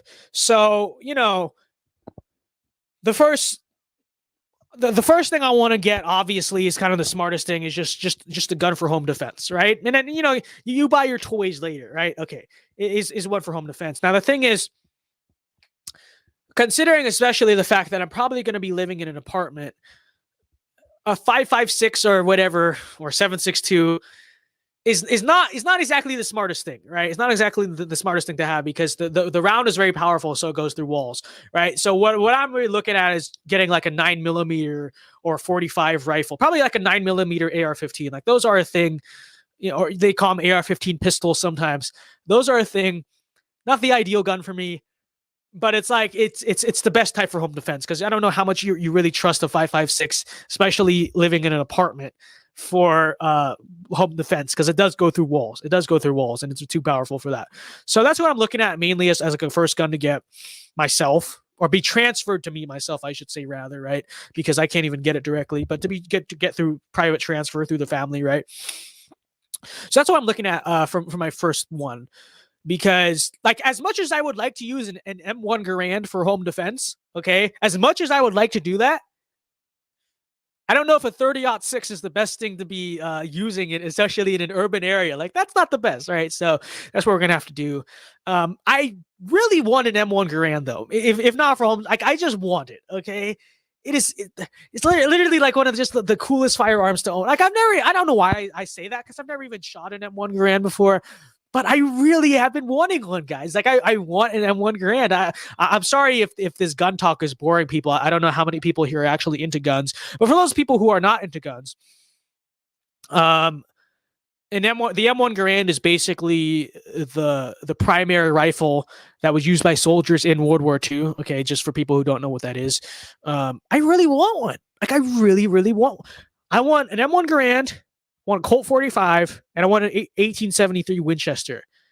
Like, those are the three like old guns I really want. Just get a standard 5.56 AR-15 or M4 or something like that, right? Just for your assault rifle, quote unquote. But I've been really wanting those, you guys. And the Garand is kind of hard to find. It's pretty expensive when you do find one. You might have to settle for an M14, like an M1A, right? But really been eyeing a Garand. I want a replica. This is an Italian company called Uberti, I think it's called, that makes like replica Wild West guns. I really want one. I want like a replica Colt 45 and a replica 1873 Winchester. If you assume that's because I've been playing too much Red Dead Redemption again, replaying the game, and I just really am now wanting one of those guns, you are right in your assumption. Okay, that is the reason why. That is the reason why I want a Colt 45 and a 1873 Winchester. But that is like I guess that's okay. Here's my ideal gun cabinet. Okay. Like when I'm like 30 or however years old and I have all the guns I want, this is what it looks like. Standard handgun for, just for carrying and for home defense, right? I don't know, XD9, Glock, something like that, 1911, something like that, right? I don't know, whatever. Just play around and find whatever I'm most comfortable with. Okay, that's a standard handgun for home defense. Then either an AR-15 or an M4, right? Just to have that, right? And then I want an M1 Garand. Okay, like there's just the standard gun owner stuff out of the way. I really want an M1 Garand. Would settle for an M1A or an M14, but specifically want an M1 Garand. Want an 1870 replica, at least 1873 Winchester or an 1866 Henry. Either one is cool. I want one of those lever action guns though. And I want a Colt 45, the old revolver from the Old West. That's what I really want. Okay, I've been eyeing it. Okay, I really want to get out of California just so I can get my Colt 40. That's another thing, by the way, guys. I cannot. This just shows you kind of the stupidity of these laws. So a Colt 45 is a single action revolver, right? It's an Old West revolver, so you got to cock it back every time you shoot it. Hold six rounds typically, right? I cannot even get one through transfer or otherwise till I'm 21, but I can get an AR-15. Does that make a lot of sense to you? Okay, and I understand. I kind of understand why the handgun law is there. I'm not saying I support it, but I sort of I understand the rationale behind it, just in the sense that it is actually true that most shootings are committed with handguns, and it is true that a handgun is like the part of the concern is you can conceal it and stuff like that, and that's why they have a higher age limit for handguns than they do for AR-15s. I actually do kind of understand the rationale. Not saying I support it. I think you should be able to have everything at 18, but why do you classify a single action in that classification, dude? That doesn't make any how does that make any damn sense to you? Does that make sense to you? We're talking about Colt 45, okay? Like the Old West, an Old West revolver. Cock it back every time you shoot. You can't have that. That's too big, bad, and scary. But you can't have an AR-15. It doesn't make sense to me. So I found out the other day that I literally can't get my Colt 45 through transfer or otherwise until I'm 21, unless I leave here, which I might. Okay, don't get me wrong, which I might. And I was just so angry. I couldn't believe it. Because like all Vince Dow wants is his Colt 45 so he can LARP as John Marston, as Billy the Kid, or as Arthur Morgan. Like all Vince Dow wants to do is LARP as a cowboy with a Colt 45, and the state of California is not letting him. So, recall Gavin Newsom, all that stuff. It really is the fault of California. Blame California. Like all Vince Dow wants is a Colt 45. Okay, all I want is a Colt 45, and all I got is nothing. Okay. It's due to the millimeter because bullets have different effects. Well, again, it still doesn't make sense because an AR-15 shoots a way more deadly round than a freaking Colt 45 does. Okay, I know a 45 is a little bit bigger than a 9mm, but still, that's not really logical. Is that exactly logical? It's not really logical. Well, people are asking what I plan on majoring in. Finance. I'm planning on majoring in finance. What is your opinion on the Asian American deadly shooting in Georgia? I talked about that first thing in the stream, so you can go back and watch that. Fun fact: I've owned an M1 Garand. You are lucky, my guy. You are so. I want an M1 Garand. Okay, I want an M1 Garand. All right. Gee, I wanted an M1 Garand. Okay? Vince Dow really wants an M1 Garand. Do you think St. Patrick's Day should be a federal holiday? Why? I mean, don't get me wrong. I'm in favor of more federal holidays because who doesn't like days off? But no, not really. I mean, why? It's not really even like a traditionally American kind of holiday. I know it's kind of a. Is it actually considered a Catholic holiday, or is it just something that the Irish have? Like I don't know. I don't know if we could probably Google that. But not really. I mean, I don't mind more federal holidays, but it's not really I think the first thing that would come to mind for me. I think if we're gonna add more federal holidays, it should be something like the anniversary of D-Day, or Armistice. Actually, that's a stupid comment by me. Armistice Day is a federal holiday. I'm an idiot. But the end of World War II, or Pearl Harbor, 9/11, something like that. Those are, I think, what we should be adding as federal holidays more than St. Patrick's Day. Anniversaries of that type of stuff. Lexington, whatever, right? I think that those are the federal holidays we should be adding.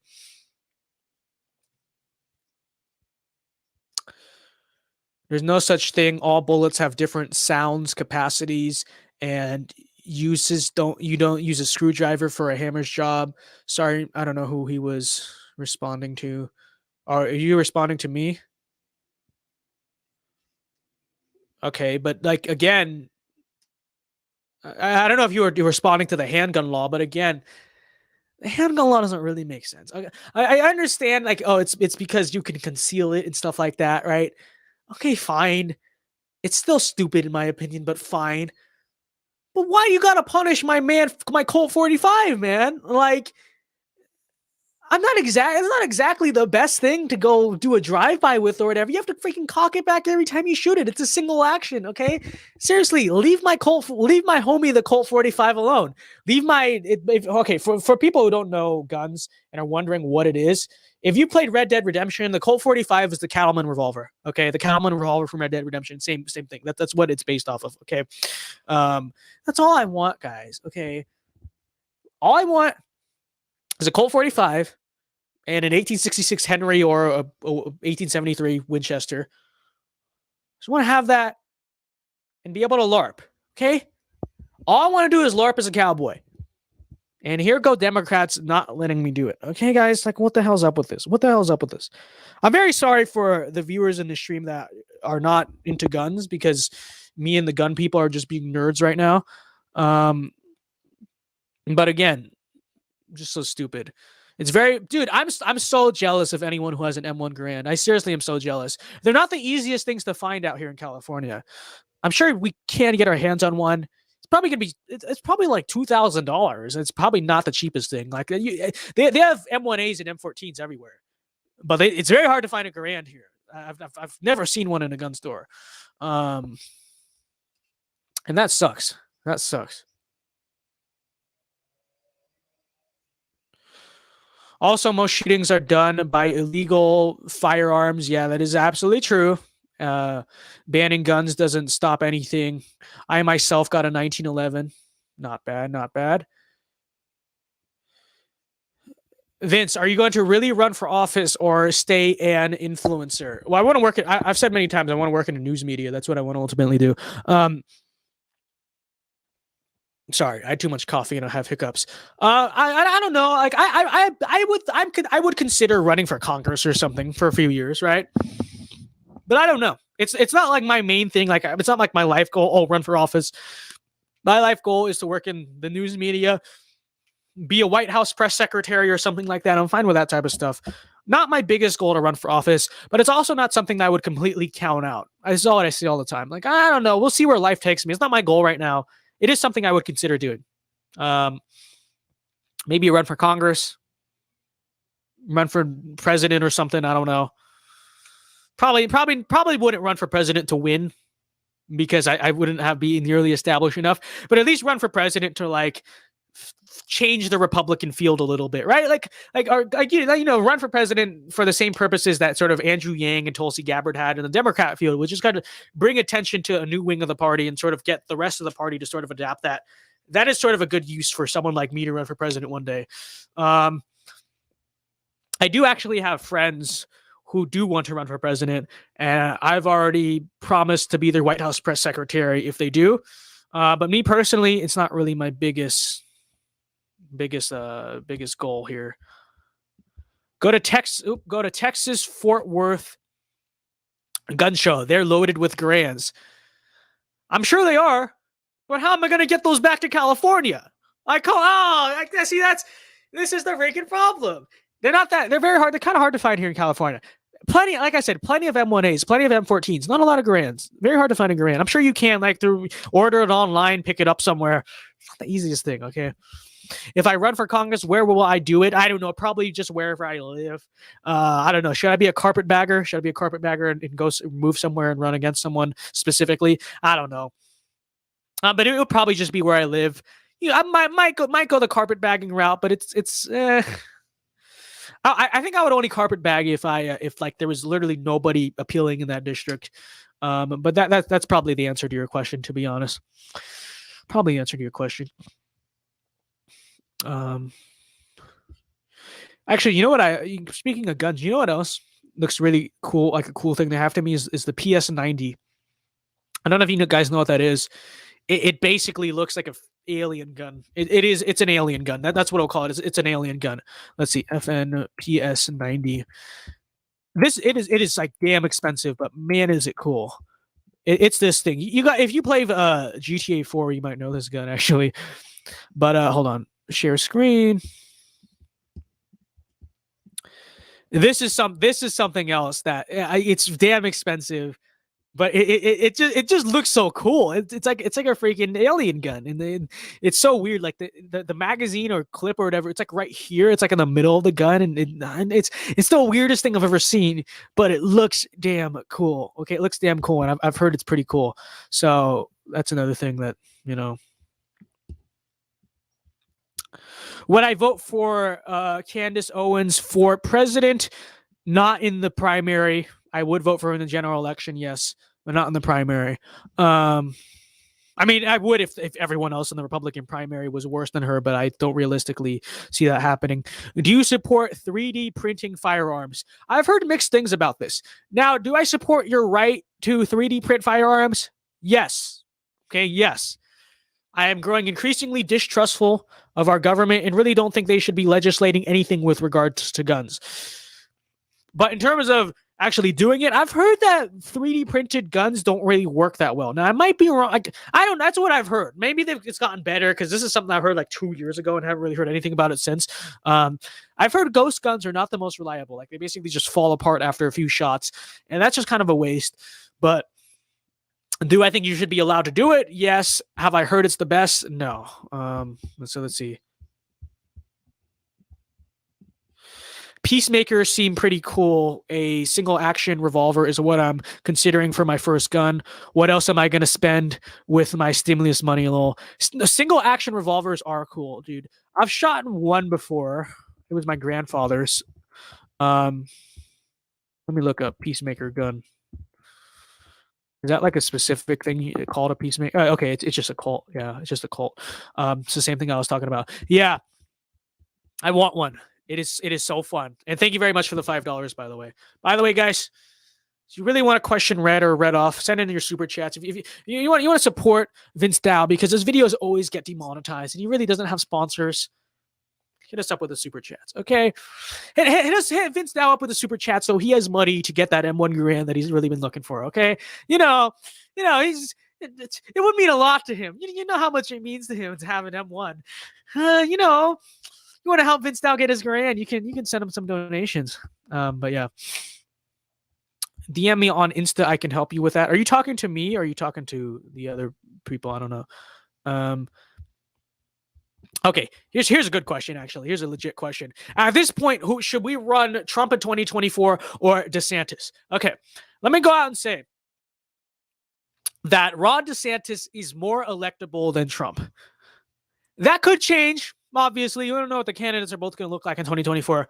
But I think as it stands right now, I think a lot of people would agree DeSantis is actually more electable than Trump. Here's why. Trump has a very loyal base, right? But he's also very polarizing. So there are a lot of people outside of the Trump base that hate him and will actively show up to vote against him. DeSantis, not so much. But DeSantis is liked by the Trump base. He's like probably the most popular politician in the Trump base outside of Trump, right? And all the MAGA people are going to show up to vote for him. Now, that's the problem with these other Republicans. While they might have more widespread appeal, they lose with MAGA, and MAGA is the core of the Republican Party. You can't win any election without winning MAGA, but DeSantis does do that. But DeSantis, I think, is also more popular outside. He'd do much better in the suburbs than Trump would. This and that, right? Okay. Now, with that being established, we've established that Ron DeSantis is more electable than Trump. Okay. So then it just becomes a debate of policy, right? Who's a better policy? Because you obviously got to weigh both. You got to weigh policy and you got to weigh electability, because it is kind of a factor of the two when you choose your candidate. Okay.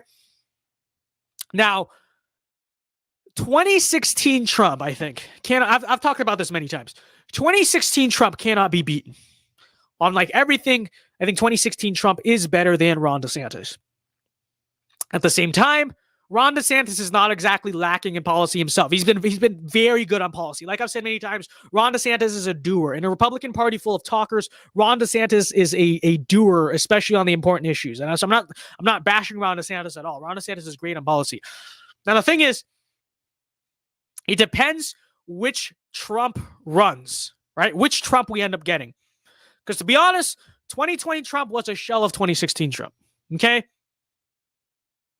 I don't want that Trump again. If we're going to run 2020 Trump again, who sort of backtracked on the populism and all that stuff, I've talked about this many times, okay? If you want to like get in more in-depth explanation, you can go watch my YouTube video on my channel titled Exposing Fake MAGA, right? That's where you can go watch. And so I've been through this before, right? So I think if we're just going to get 2020 Trump again, I don't want it. I don't want it. Not that I wouldn't, not that I think 2020 Trump is bad per se. Not that I wouldn't prefer 2020 Trump over the other Republicans, but I don't think it's worth it. I don't think it's worth it because 2020 Trump just wasn't populist enough, right? And it's like he's so polarizing, right? That obviously there's all these people that turn up to vote against him. And in order for him to overcome that, he's going to need to be very strong on policy and rhetoric himself. And I don't think 2020 Trump was necessarily that. And again, I don't want to get into this too much because I've talked about this, right? You can go watch my video on it. But if we get 2020 Trump again, I'm going to say no. I think I'd rather just run DeSantis because I actually think DeSantis is actually better on policy than 2020 Trump is, and is just more electable in general. But if 2016 Trump, if we get 2016 Trump back, populist Trump, good old Americanism, not globalism will be our credo Trump, then it's a tough decision for me. Then I might give 2016 Trump the slight edge. But again, it all really depends on which Trump we get. And assuming Ron DeSantis doesn't change, he's a solid pick, solid candidate, solid guy, wouldn't mind at all. So again, if Trump rechannels his 2016 energy, I might give him a slight edge over DeSantis. But if he continues to be sort of 2020 Lindsey Graham and Jared Kushner in his ear constantly type of Trump, then I would just prefer to be pragmatic and pick Ron DeSantis. So there's your answer. It all really depends on Trump and which DeSantis we end up getting. But if If 2016 Trump doesn't come back, I'd rather run DeSantis, and I've talked about this before. Vince, if you ever come to Michigan, you can shoot the M1 Garand. I will keep that in mind. I'll keep that in mind. Dude, John Doyle has 2 M1 Garands. I'm so jealous of him. Meanwhile, Vince Dow has 0, and John Doyle has 2. Like, this is not fair. We got to do a little bit of socialism here, okay? It's called socialism, folks. We do a little bit of socialism. And he should be sharing one with me, and then, he can keep the other one. I call that equality, okay? Because it's really not fair that he has 2 Grands and I have 0. So jealous of him. I think Trump will determine if he will run based on a 2022 midterms. Yeah, that's what he said he's going to do. We'll see, and we got to see, how 2022 Trump ends up turning out and stuff like that too, right? So we got to see. I totally agree. 2020 Trump was too pushed by his advisors. Hope he can really switch around during these 3 years or so of waiting. I hope so too. We haven't seen evidence of it yet, but hopefully it happens. We had that brief moment of greatness where Trump was going after Mitch McConnell. And then what happened? Lindsey Graham got in his ear. Lindsey Graham had a meeting with Trump and asked Trump to stop going to war with McConnell. And Trump listened to him. Like, Trump, why? Stop listening to Kushner. Stop listening to Graham. Please. Like, it really is, it's really something that's been getting on my nerves. And don't get me wrong, Trump is still generally kind of anti-establishment. I just think he's not being anti-establishment enough, right? He has too much influence from people like Lindsey Graham and people like Jared Kushner in his ear. Okay? And like I've said many times, these people are kind of grifting him. They're just trying to insert their agenda into his agenda. They don't believe in the things he ran off in 2016, his original policy agenda. I guarantee you, like, I know Steve Bannon has a little bit of an embezzlement scandal going on, okay? But I guarantee you, if he brought back Steve Bannon and he gave Stephen Miller a higher level position in his advisor team, I guarantee you, we would have the best version of Trump we would ever have. But unfortunately, we can't get it, so...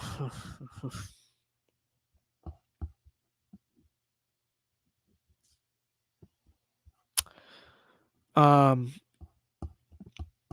we going to talk about troops fighting against China right now? We're at each other's throats at the moment of Vince. And if you move out of California, I'll get you an M1 Garand with a suppressor. I don't know if I want a suppressor. Would I want a suppressor? Did they have suppressors back in World War II? I don't know. I think I actually kind of want to go deaf. Like that's part of the experience, But thank you. I appreciate it. I appreciate it. Ignite MC says, Vince, what do you think about the Pennsylvania Senate and governor elections? These are going to be very important, right? Here's why I'm worried about Pennsylvania. There don't seem to be any very strong Republican candidates out of Pennsylvania, right? You have the Gale brothers, who I think are the best on policy, right? I like the Gale brothers. But they themselves, like, they're great on policy, but they're not really running a great campaign here, and they don't really know what they're doing, and they're not very prominent, and their campaign website looks like it was made in like Java 2008 or something. Like, I'm worried about it. It's not like Democrats exactly have superstars themselves, but I just have not seen very great candidates out of Pennsylvania so far. And, obviously they are Rust Belt states, so you got to pick a populist candidate, I think. You can't really run a lousy establishment candidate. It is a state where a Trumpist type of candidate, maybe not rhetorically speaking all the time, but at least ideologically speaking, you got to have a working class populist candidate. I just haven't seen that yet. The only populist I've seen are the Gale brothers, which I like. I like them. But I don't think they're going to win the primary because they just don't have a lot of resources on their side. So I am worried about Pennsylvania. Obviously, it's very important. Yeah, exactly. You can kind of tell he wants to go hard on the establishment and foreign corruption, like during the CPAC speech when he almost spoke out about China for a second, then quickly segued. No, exactly. And, I noticed he was talking about Mitch McConnell a little bit and then sort of quickly backed away from it. And I was like, Trump, why? You got to call out this guy, okay? Like, seriously, like, okay, here's one thing. I hear a lot of Republicans and stuff saying, like, there is no civil war in the Republican Party. Okay, no, there is a civil war in the Republican Party. Okay, and there's definitely civil war going in the Republican Party, and I hope that the America First MAGA populist wing of the party wins it. There's absolutely a civil war going on in the party right now, and it is something we need to do. We need to purge our ranks. We need to decide which message and which type of messaging we're rolling with here, okay? And I know what some people say, Vince, that's dividing the party. Vince, we need to be a big tent party. But you have to have some, okay, fine, like whoever wants to vote for us can vote for us. But you can't win anything without a cohesive message, okay? So yes, there is sort of the idea of addition by subtraction. Like you have to purge one wing of the party from the other and sort of unite behind one message, because you cannot win anything without a coherent, cohesive message. So it is necessary that we actually have a civil war in this party.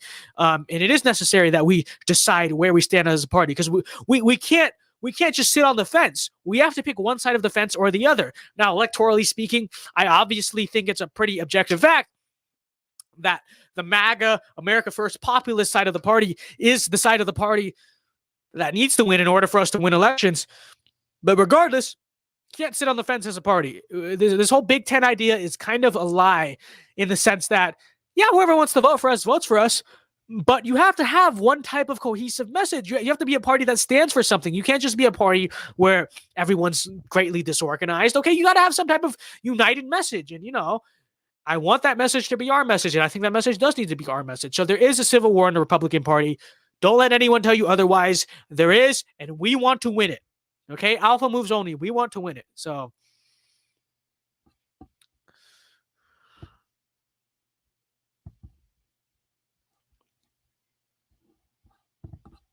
we can't afford to push out the moderates, just the establishment. Here's the thing, okay? Let me actually hold on. Let's do this data. Let's play around this data real quick, okay? Trump is, man, I know that Trump's rhetoric. I was Googling the Peacemaker to make sure it was the same thing. Let's see. 2016 Electoral Political Compass. Okay? This is a really good study that basically vindicates America First. It vindicates MAGA basically entirely. Let me find it real quick.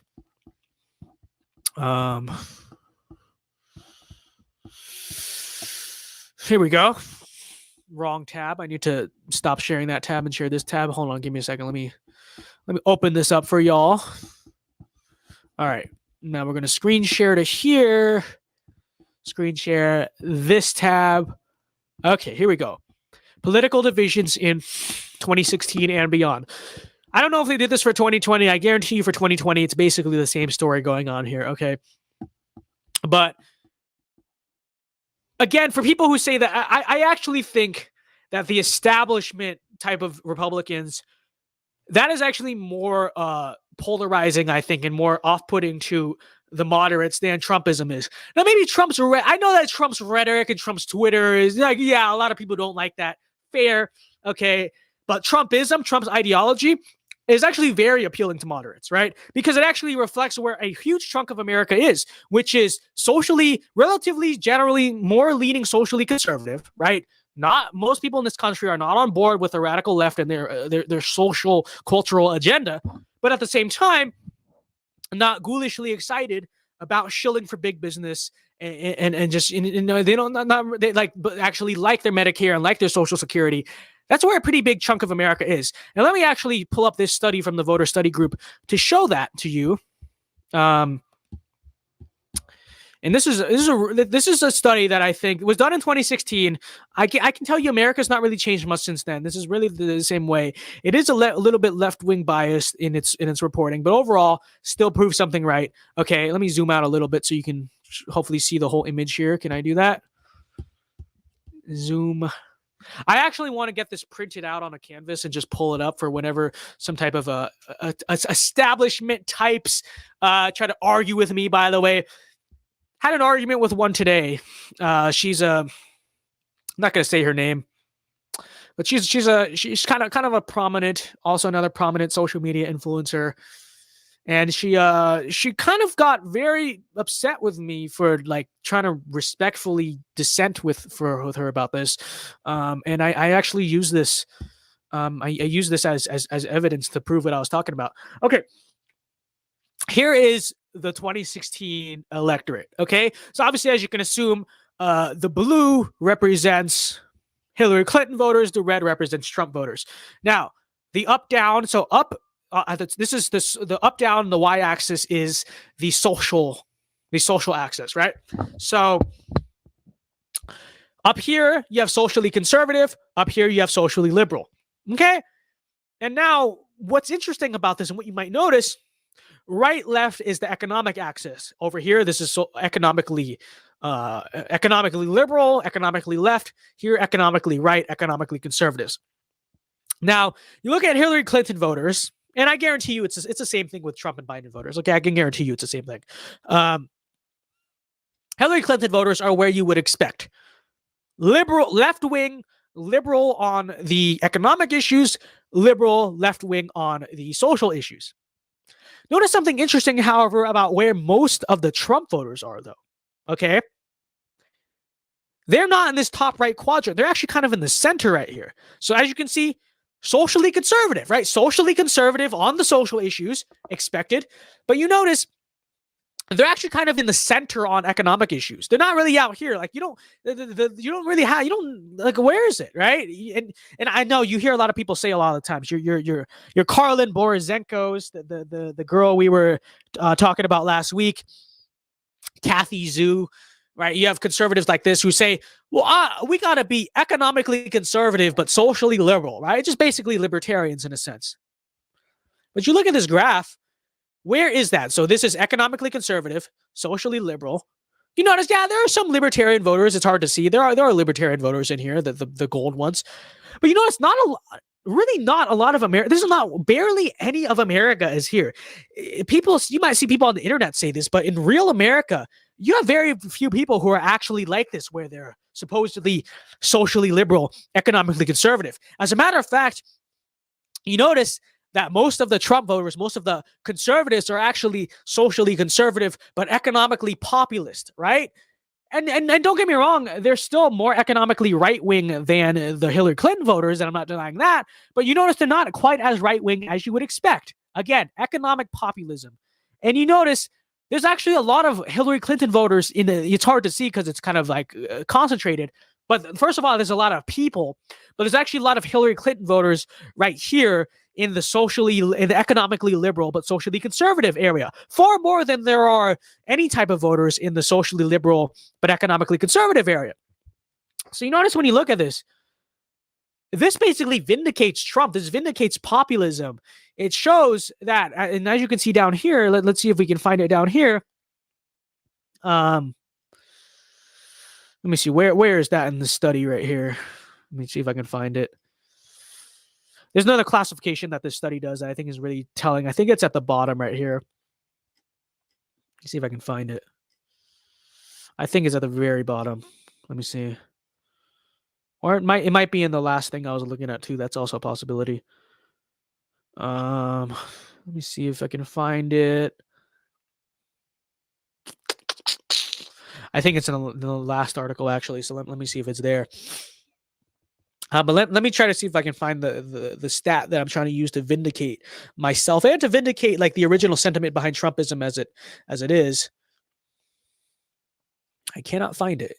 Why can't I find it? This is really stupid. Is it at the bottom here?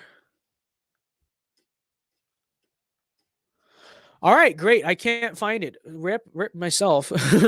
But what it basically shows is that you have this coalition, right? You have this coalition in American politics.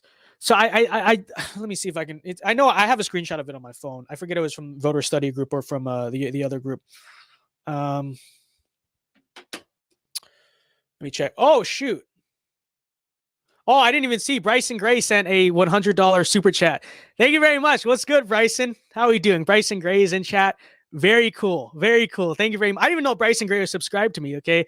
Very cool.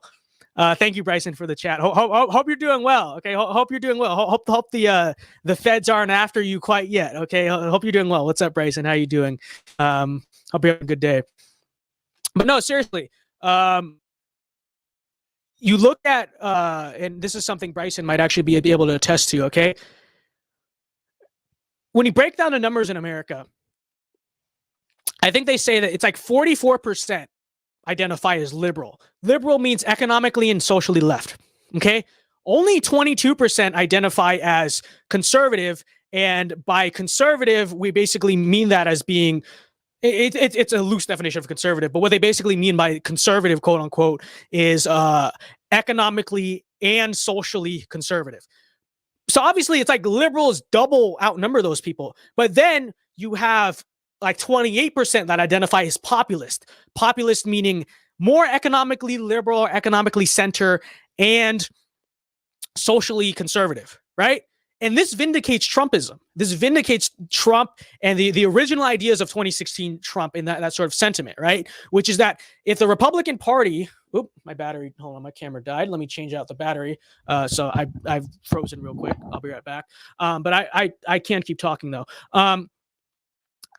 If the Republican Party, basically, in a sense, which is kind of struggling as it is, but let's just say conservatives, okay? Because I know the Republican establishment, that is not somewhere where they want to move. But if conservatives want to create a coalition that can actually take back this country, they actually need to move, I won't say to the left on economic issues, because, you know, I'm not, people think just because I criticize big business and stuff sometimes that I'm just some type of like, I'm just some type of leftist, right? Which I am not. By the way, Bryson, I'm going to use your $100 to save up my money to buy an M1 Garand. Hope you know that. We were talking about that in the chat earlier. I'm not an economic leftist by any means. Like, I don't get me wrong. I still believe in most of the tenets of right-wing economics. Why does it still say my battery pack isn't working? But we have to get a little bit away from the free markets everything always free markets, big business good type of dogma. And this is something that 2016 Trump really appealed to, right? He called out sort of the saying that the economic system is a little bit rigged, you know, like big business is not always necessarily 100% on our side. And yeah, Kyle gets it absolutely right. He says corporate conservatism is greater than economic populism. Absolutely. If conservatives want to build a coalition to take back this country, that is where we need to move. And people like Karlin Borisenko and Kathy Zhu are just so wrong about this. They think the reason why Republicans and conservatives are basically losing is because we're too, okay, you know what? I'm just going to switch to my camera is just being stupid. So I'm going to just switch to my webcam here. Hold on, give me a second. Let's just switch to webcam so that you guys can actually see me.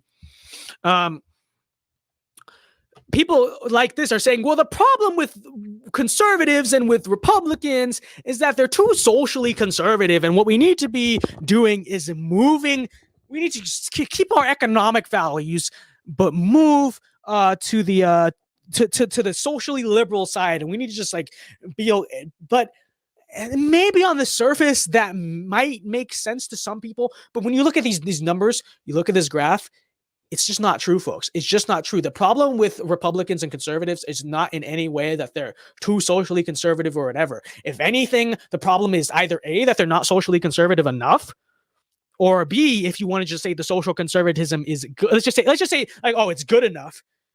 The problem is they're not economically populist enough, right? And especially when you look at the changing in the electorate, and Lexi Purdy is absolutely right. We need, what's up, Lexi, by the way? I didn't see you in the chat. But we need fair markets, right? And I think in order to have a truly free market, you have to have a fair market, right? And I guys, I've heard all the Ben Shapiro arguments. I've heard all the Austrian economic arguments, right? Well, there really is no such thing as a monopoly without the aid of the government. Partly true. Like, don't get me wrong. I think that part of the problem is that, you know, big business has too much power within government. That is also true. That's also, you know, true in America. But I've heard those arguments before. But functionally speaking, in the real world, you do have more or less close to monopolies, right? Like big tech is let's just use big tech or Amazon as a great example of this.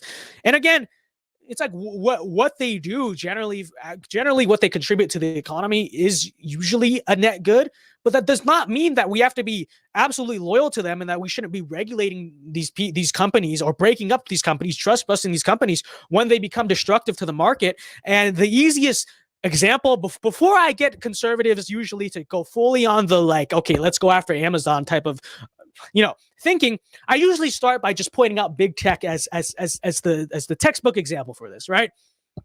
It's like, yeah, big tech has a lot of innovation. Yeah, I mean, the social media is pretty big in America, but that doesn't mean that their influence is necessarily good. Here they are, okay, basically censoring the political voice of conservatives in the United States.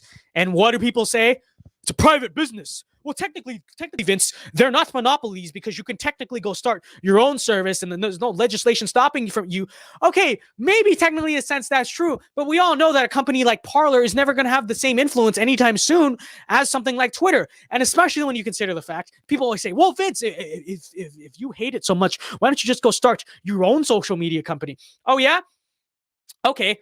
Parler tried to do that. Guess what happened? They got ripped off Amazon web hosting services, and they got ripped off the App Store. Okay, Gab never managed to make it onto the App Store. Okay, they built their own servers, so they managed to do that. So what you're essentially telling me is that don't just start your own social media app. So number one, we could just have the government do something about big tech while we're in power, right?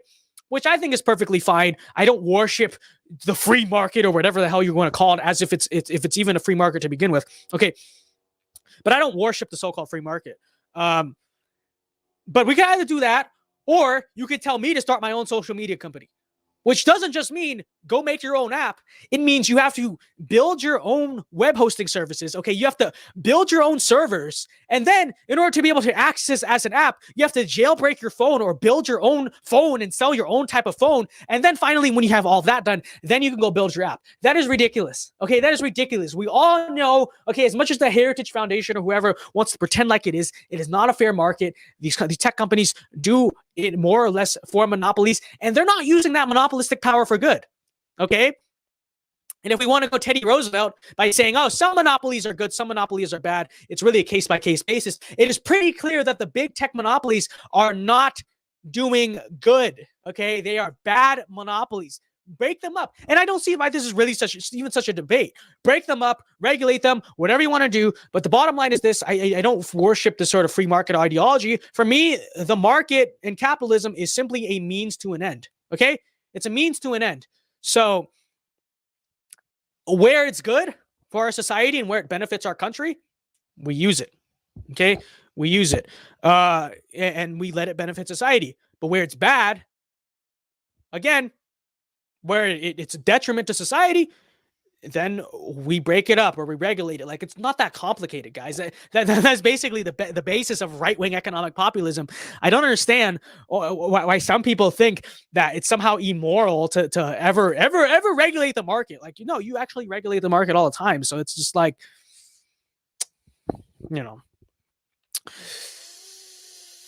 Thoughts on Charlie's new quote today. The only stimulus conservatives should support is reopening the American economy. See, I feel like that sort of thinking is it's a little bit narrow-minded.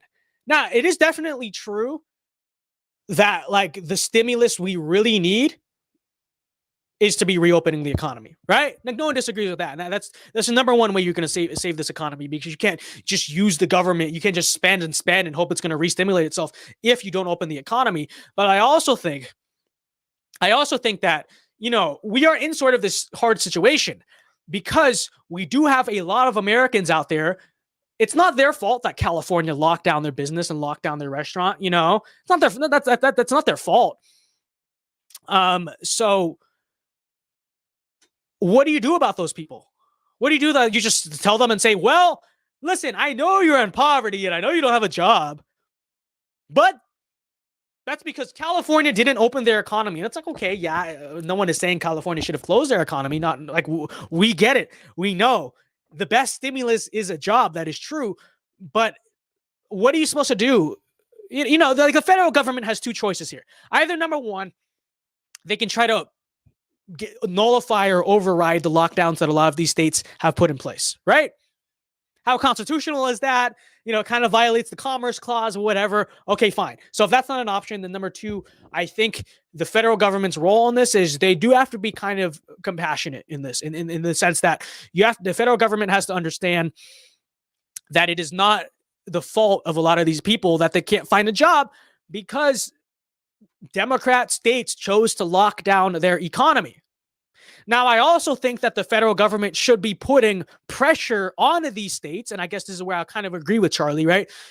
The federal government should be putting pressure onto these states to reopen the economy. So that means that if you don't open your freaking state, we're gonna withdraw federal funds, or we're gonna offer federal funds like to bail you out, or whatever the hell. But in exchange, you have to open your economy. I think that's smart policy. Don't get me wrong, but I also think that it is a little bit narrow-minded. And again, I think fundamentally what Charlie is saying is true.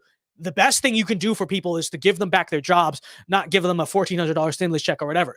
That's certainly true. But I think it's also true that that you have to have you have to be a little bit more understanding that people are sort of stuck in a tough scenario here. Okay, so and I also don't think it's good policy necessarily to tell people to shut up and deal with it when they can't even find a job to begin with. So that's basically where I stand on it. The fundamental basis of what he's saying is true, but I think you also have to understand that what are you supposed to do when your economy is locked down? It is true. Like, yeah, you could just pack your bags and leave for Florida. Not against that. I'm not against that, right? But I'm also not necessarily always like, not everyone can just pack up and leave like that. Not everyone wants to pack up and leave like that, So it's like, got to be a little bit more compassionate. You got to be a little more understanding of the American working man. And I also think it's a little bit insulting to the American working man to pretend like $1,400 or $2,000, whatever, is going to save him. It won't. Okay. It will not. But at the very least, there's a little bit of nuance. You have to play both sides, right? We should be focused on reopening the economy, but we should also be focused on, if we can't manage to get these economies to reopen, we have to be, in one way or the other, we have to be helping these people out because it's not their fault. It's not their fault that their business is closed, So, thoughts on my liberal friends quote, "You can't lose power with solar and wind energy." Very simple response to this, folks. Very simple response to this. You can't lose power with solar and wind energy. Well, what if it's cloudy and what if there's no wind? It's kind of a stupid argument, to be honest. I mean, that's all there really is to it. What if it's cloudy? What if there's wind? You can totally lose power with wind energy. That's a little bit low IQ of a quote right here. Anyways, guys, we'll keep going until like 9 p.m. Eastern time. I mean, not 9 p.m. Pacific time. I mean, so we'll not 8 p.m. I meant. Oh my god, I'm so tired right now. So we'll go for a few more minutes here, and then we'll call it a night, guys. Let's read through these comments a little bit more. Let's see.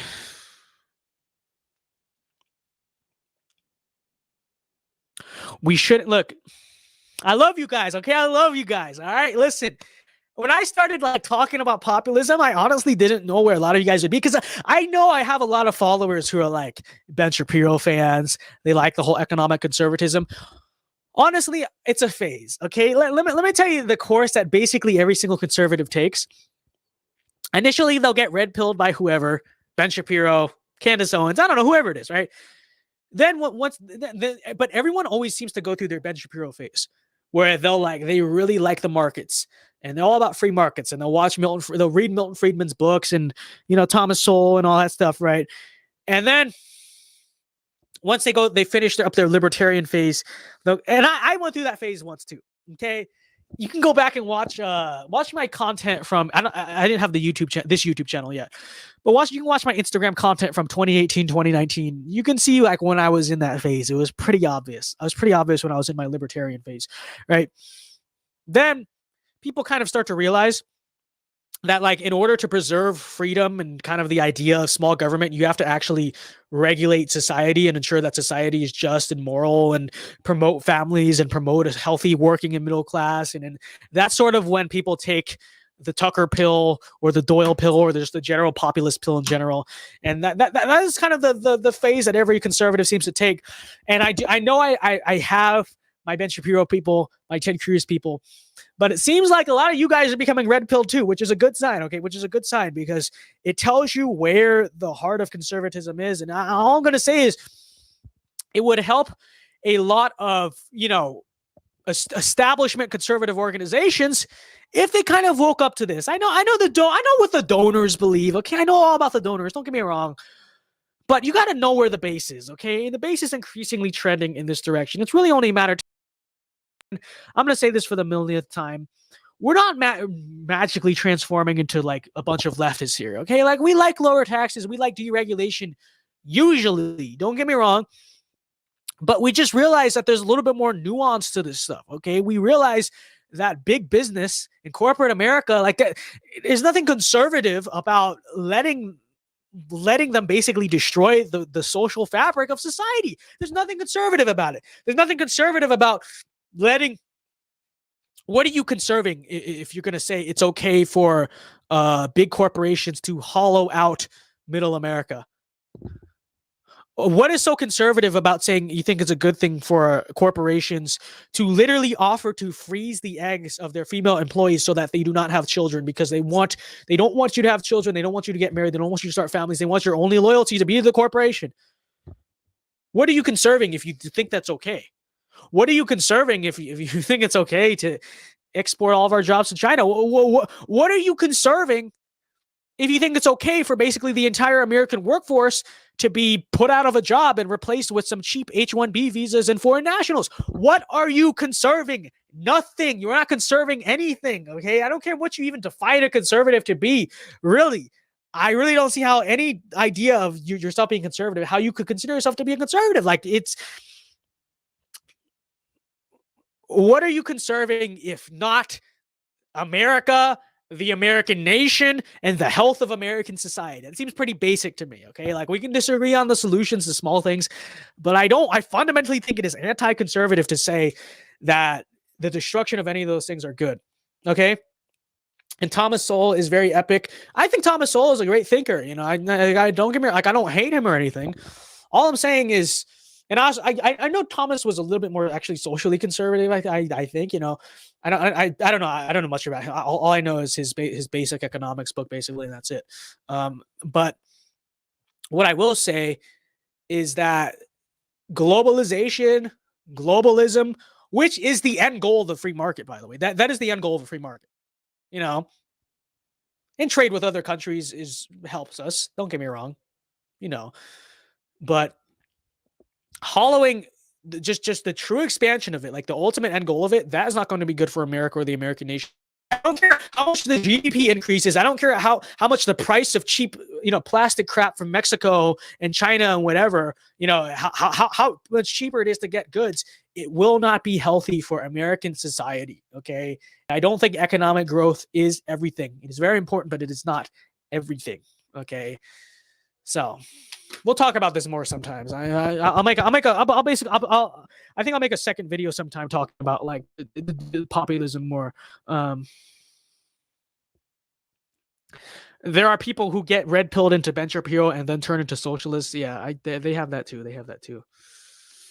All right, we'll read a few more comments. By the way, if Bryson's still here, again, thank you very much for the $100 super chat. He says Biden stimmy came in. Hey, that's how you got to do it, right? That's how you got to do it.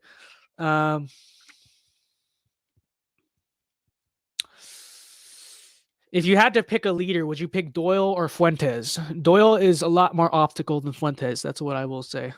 So, you know, you talk about who's going to lead in America First movement, you know, can't deny Fuentes has some questionable optics sometimes. You know, I'm not going to go slander him or anything, but Doyle is a much better leader for the populist right, the paleoconservative right, the America First right. You know, I think people would agree on that.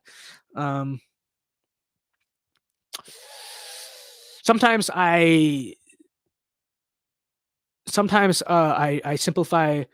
into these things. As I simplify thinking into these things, will our society be better off or more or less with more or less of X? Right. That's actually a pretty good way to look at it, you know, and not just the economy, by the way. Like, yeah, the economy is good when we globalize everything. The economy is good. Yeah. Like all this crap, the porn industry, whatever it is, like, yeah, it technically contributes to the economy. But I think this is what conservatives need to understand. Economic growth is not everything. It is important. Don't get me wrong. I ain't no socialist. Okay. I ain't no Bernie Sanders. But economic growth means nothing if you've destroyed the fabric of society, and if you've destroyed the society, you've destroyed the nation. And while it is generally true that economic growth does benefit a society only to certain ends, right? Globalization may be good for it is good for the economy. Like it is good for the net growth of the economy. You'd be stupid to argue that globalization and globalism are bad. It's pretty empirically true that it benefits economic growth. However, economic growth is only one metric. Okay, it doesn't measure entirely how our society is doing, because our economy has obviously expanded a lot over the past 40, 50 years, but does society look better or worse than it was 40, 50 years ago? Again, economic growth is not everything. See, I know this is what a lot of people try to say. They'll say, well, Vince, so long as the economy is good, everything else in the society will be good, right? Like everything else will be fine. You know what I mean? Because it's like, they try to say, well, if people are doing economically better, then they'll make better choices. And yeah, I guess in logic, it kind of technically, like when you think about it, it makes sense. But in reality, there's a lot of things that influence society that don't have to directly do with economic growth. Okay. So, and economic growth can leave a lot of people in society behind. Our economy has advanced a lot technologically and numerically speaking over the past 30 years. Yet, why did the whole working class in the Midwest want Bernie or Trump in 2016? Why did they turn to populism? Clearly, the system wasn't actually working as good for them as people would have you believe. And it doesn't just boil down to, well, what the hell are they complaining about? They can buy cheaper cars now, and they can buy cheaper products at the supermarket. Okay, but that's not everything. That's great. But it's not going to save society. It's not going to, When are you going to make more IG posts on Progressive Vince? People always ask me to bring that Progressive account back. I don't have the time, guys. I'm busy. I'm working on starting a new organization, which you guys will find more about soon. We're starting our own political organization. Okay. I don't have time to make all right. You know what? Next month we'll bring back the Progressive Vince account. Okay. Next month we'll bring it back.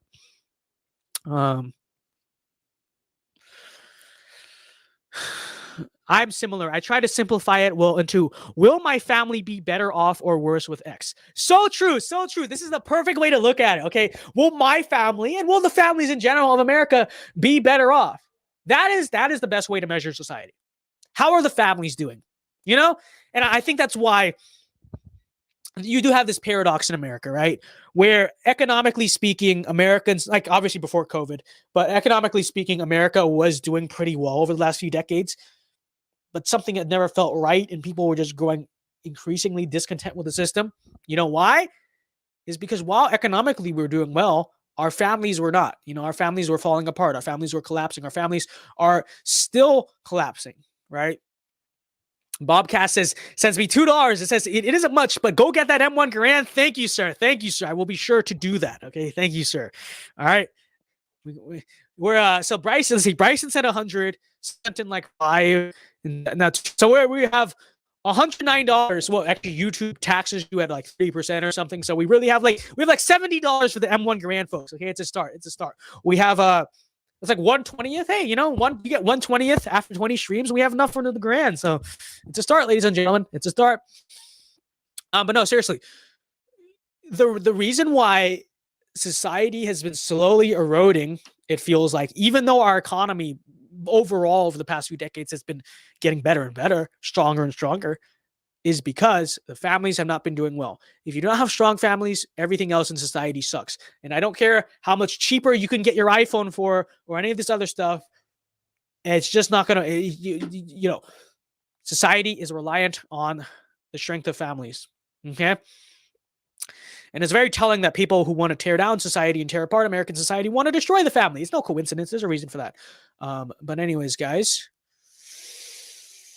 let's go for 5. Let's go for 5 more minutes. We'll wrap this up at 11:15 Eastern time.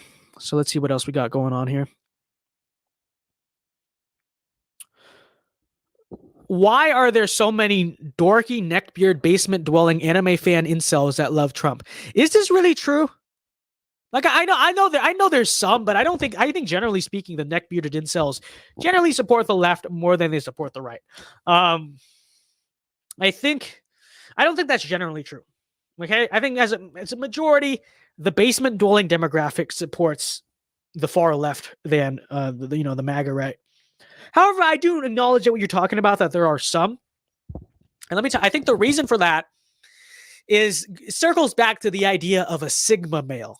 Okay, so you have alpha male, beta male, you have something called a sigma male, and a sigma male essentially these are people. A sigma male, quite frankly, is kind of like a cop out. It's kind of a cope, but and these people that declare themselves sigma males, and they basically try to exist outside of the hierarchy and try to say, oh, society is stupid or whatever, society's broken. They try to black pill. I think that's probably where some of it comes from, right? Because like you have these lonely kind of sad people that just want to hate on the system, and they do kind of cling to Trump's populism sometimes, and I guess that's kind of where it comes from. Although generally speaking, I notice more often times than not, they're more like socialist and communist revolutionaries than they are Trump supporters. But I guess that's where some of it can come from, is the idea of a sigma male. By the way, folks, don't be a sigma male. Okay, sigma male is a cope. It's a cop out for just not being good at stuff. Okay, no, you want to be an alpha male, not a sigma male. But I think that's where it comes from. But generally speaking, I don't think there's a lot of them. Like I know there's a lot of like groypers and stuff who are kind of like, they kind of meet the sigma male classification. So I guess that's kind of what you're getting at. But overall speaking, I feel like is more often than not true that, and I noticed a lot of sigma males trying to become alpha males. Like I noticed. You ever look at like the populist right back in 2019? Like a lot of them, yeah, they did kind of look like those sigma male types. But you notice now that a lot of the like America First populist paleo conservative people, you notice a lot of them have like started to work out, and you notice they're kind of starting to get buff. I probably should start working out more. I noticed that sort of sigma male trend is kind of dying. I guess it sort of it grows on you, if you're. And I know John Doyle has been encouraging his people to work out more and stuff and get fit. Like, I guess that's part of it too.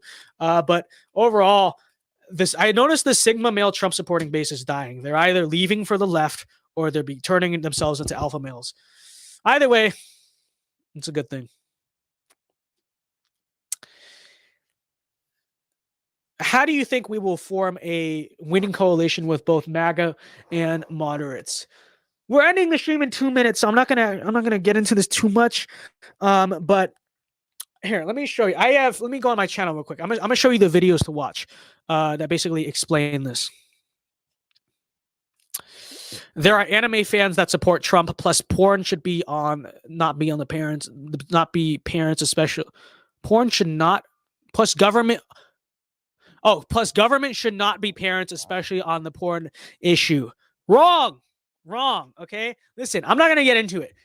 Go watch John Doyle's 2-hour-long anti-porn dissertation. Come back to me. Tell me if you still believe that. Okay, I'm just gonna recommend you that video because I don't have time to get into all the little details here. Okay, but go watch. But thank you for the $5 super chat. But go watch that and tell. Okay, that's what by the way, that's what I used to think as well. But go watch that video. Tell me if you still think that. Okay, go watch that. And we'll circle back there.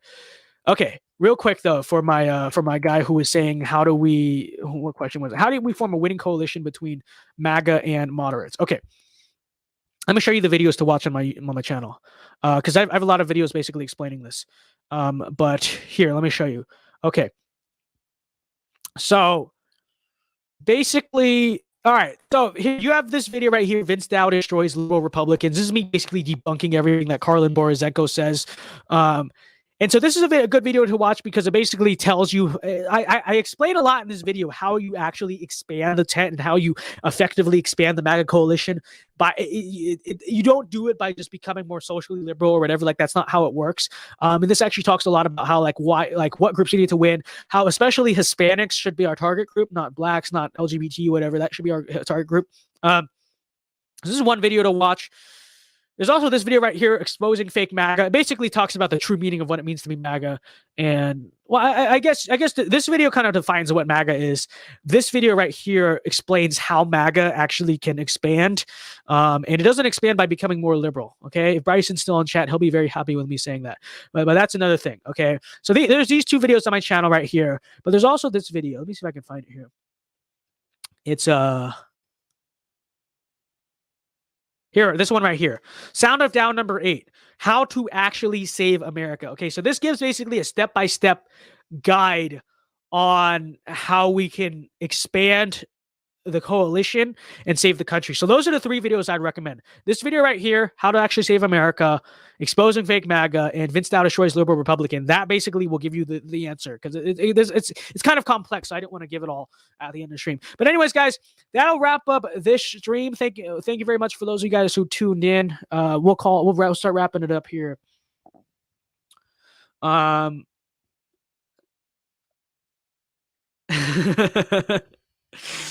Funny comment. Underrated comment. Shout out Patrick. That was a funny comment. Anyways, that's going to wrap up this stream here, ladies and gentlemen. Thank you for all you guys who tuned in. The viewership actually wasn't terrible. I thought it was going to be much worse than it was. It wasn't terrible during this stream. It wasn't like peak viewership, but it wasn't terrible for this channel. But yeah, thank you very much to those who tuned in. And shout out to everyone who sent out a super chat. Shout out to Joshua. Shout out to, who was the other guy? Bobcast. Shout out to the guy who sent me money for the grand. I forgot who it was already, but especially shout out to Bryson. Thank you very much for the $100. That is epic. And until next time, ladies and gentlemen, I will see you guys. I never said anything was wrong with liking anime. We were just talking specifically about the Sigma male Trump supporters. And until next time, remember, folks, Alpha moves only. Be sure to like and subscribe to the stream before we go. We'll see you guys next Wednesday here with week 4 of VinceDao Live. And we'll see you tomorrow with a podcast. You guys are going to like tomorrow's podcast, actually. I already recorded it today. You guys are going to like it. And until next time, remember, folks, Alpha moves only. Remember, be sure to like and subscribe. Join the VinceDao Empire. Join VinceDao Nationalism. VinceDao Nationalism is based in Epic. And have a good night, ladies and gentlemen. Goodbye, everyone.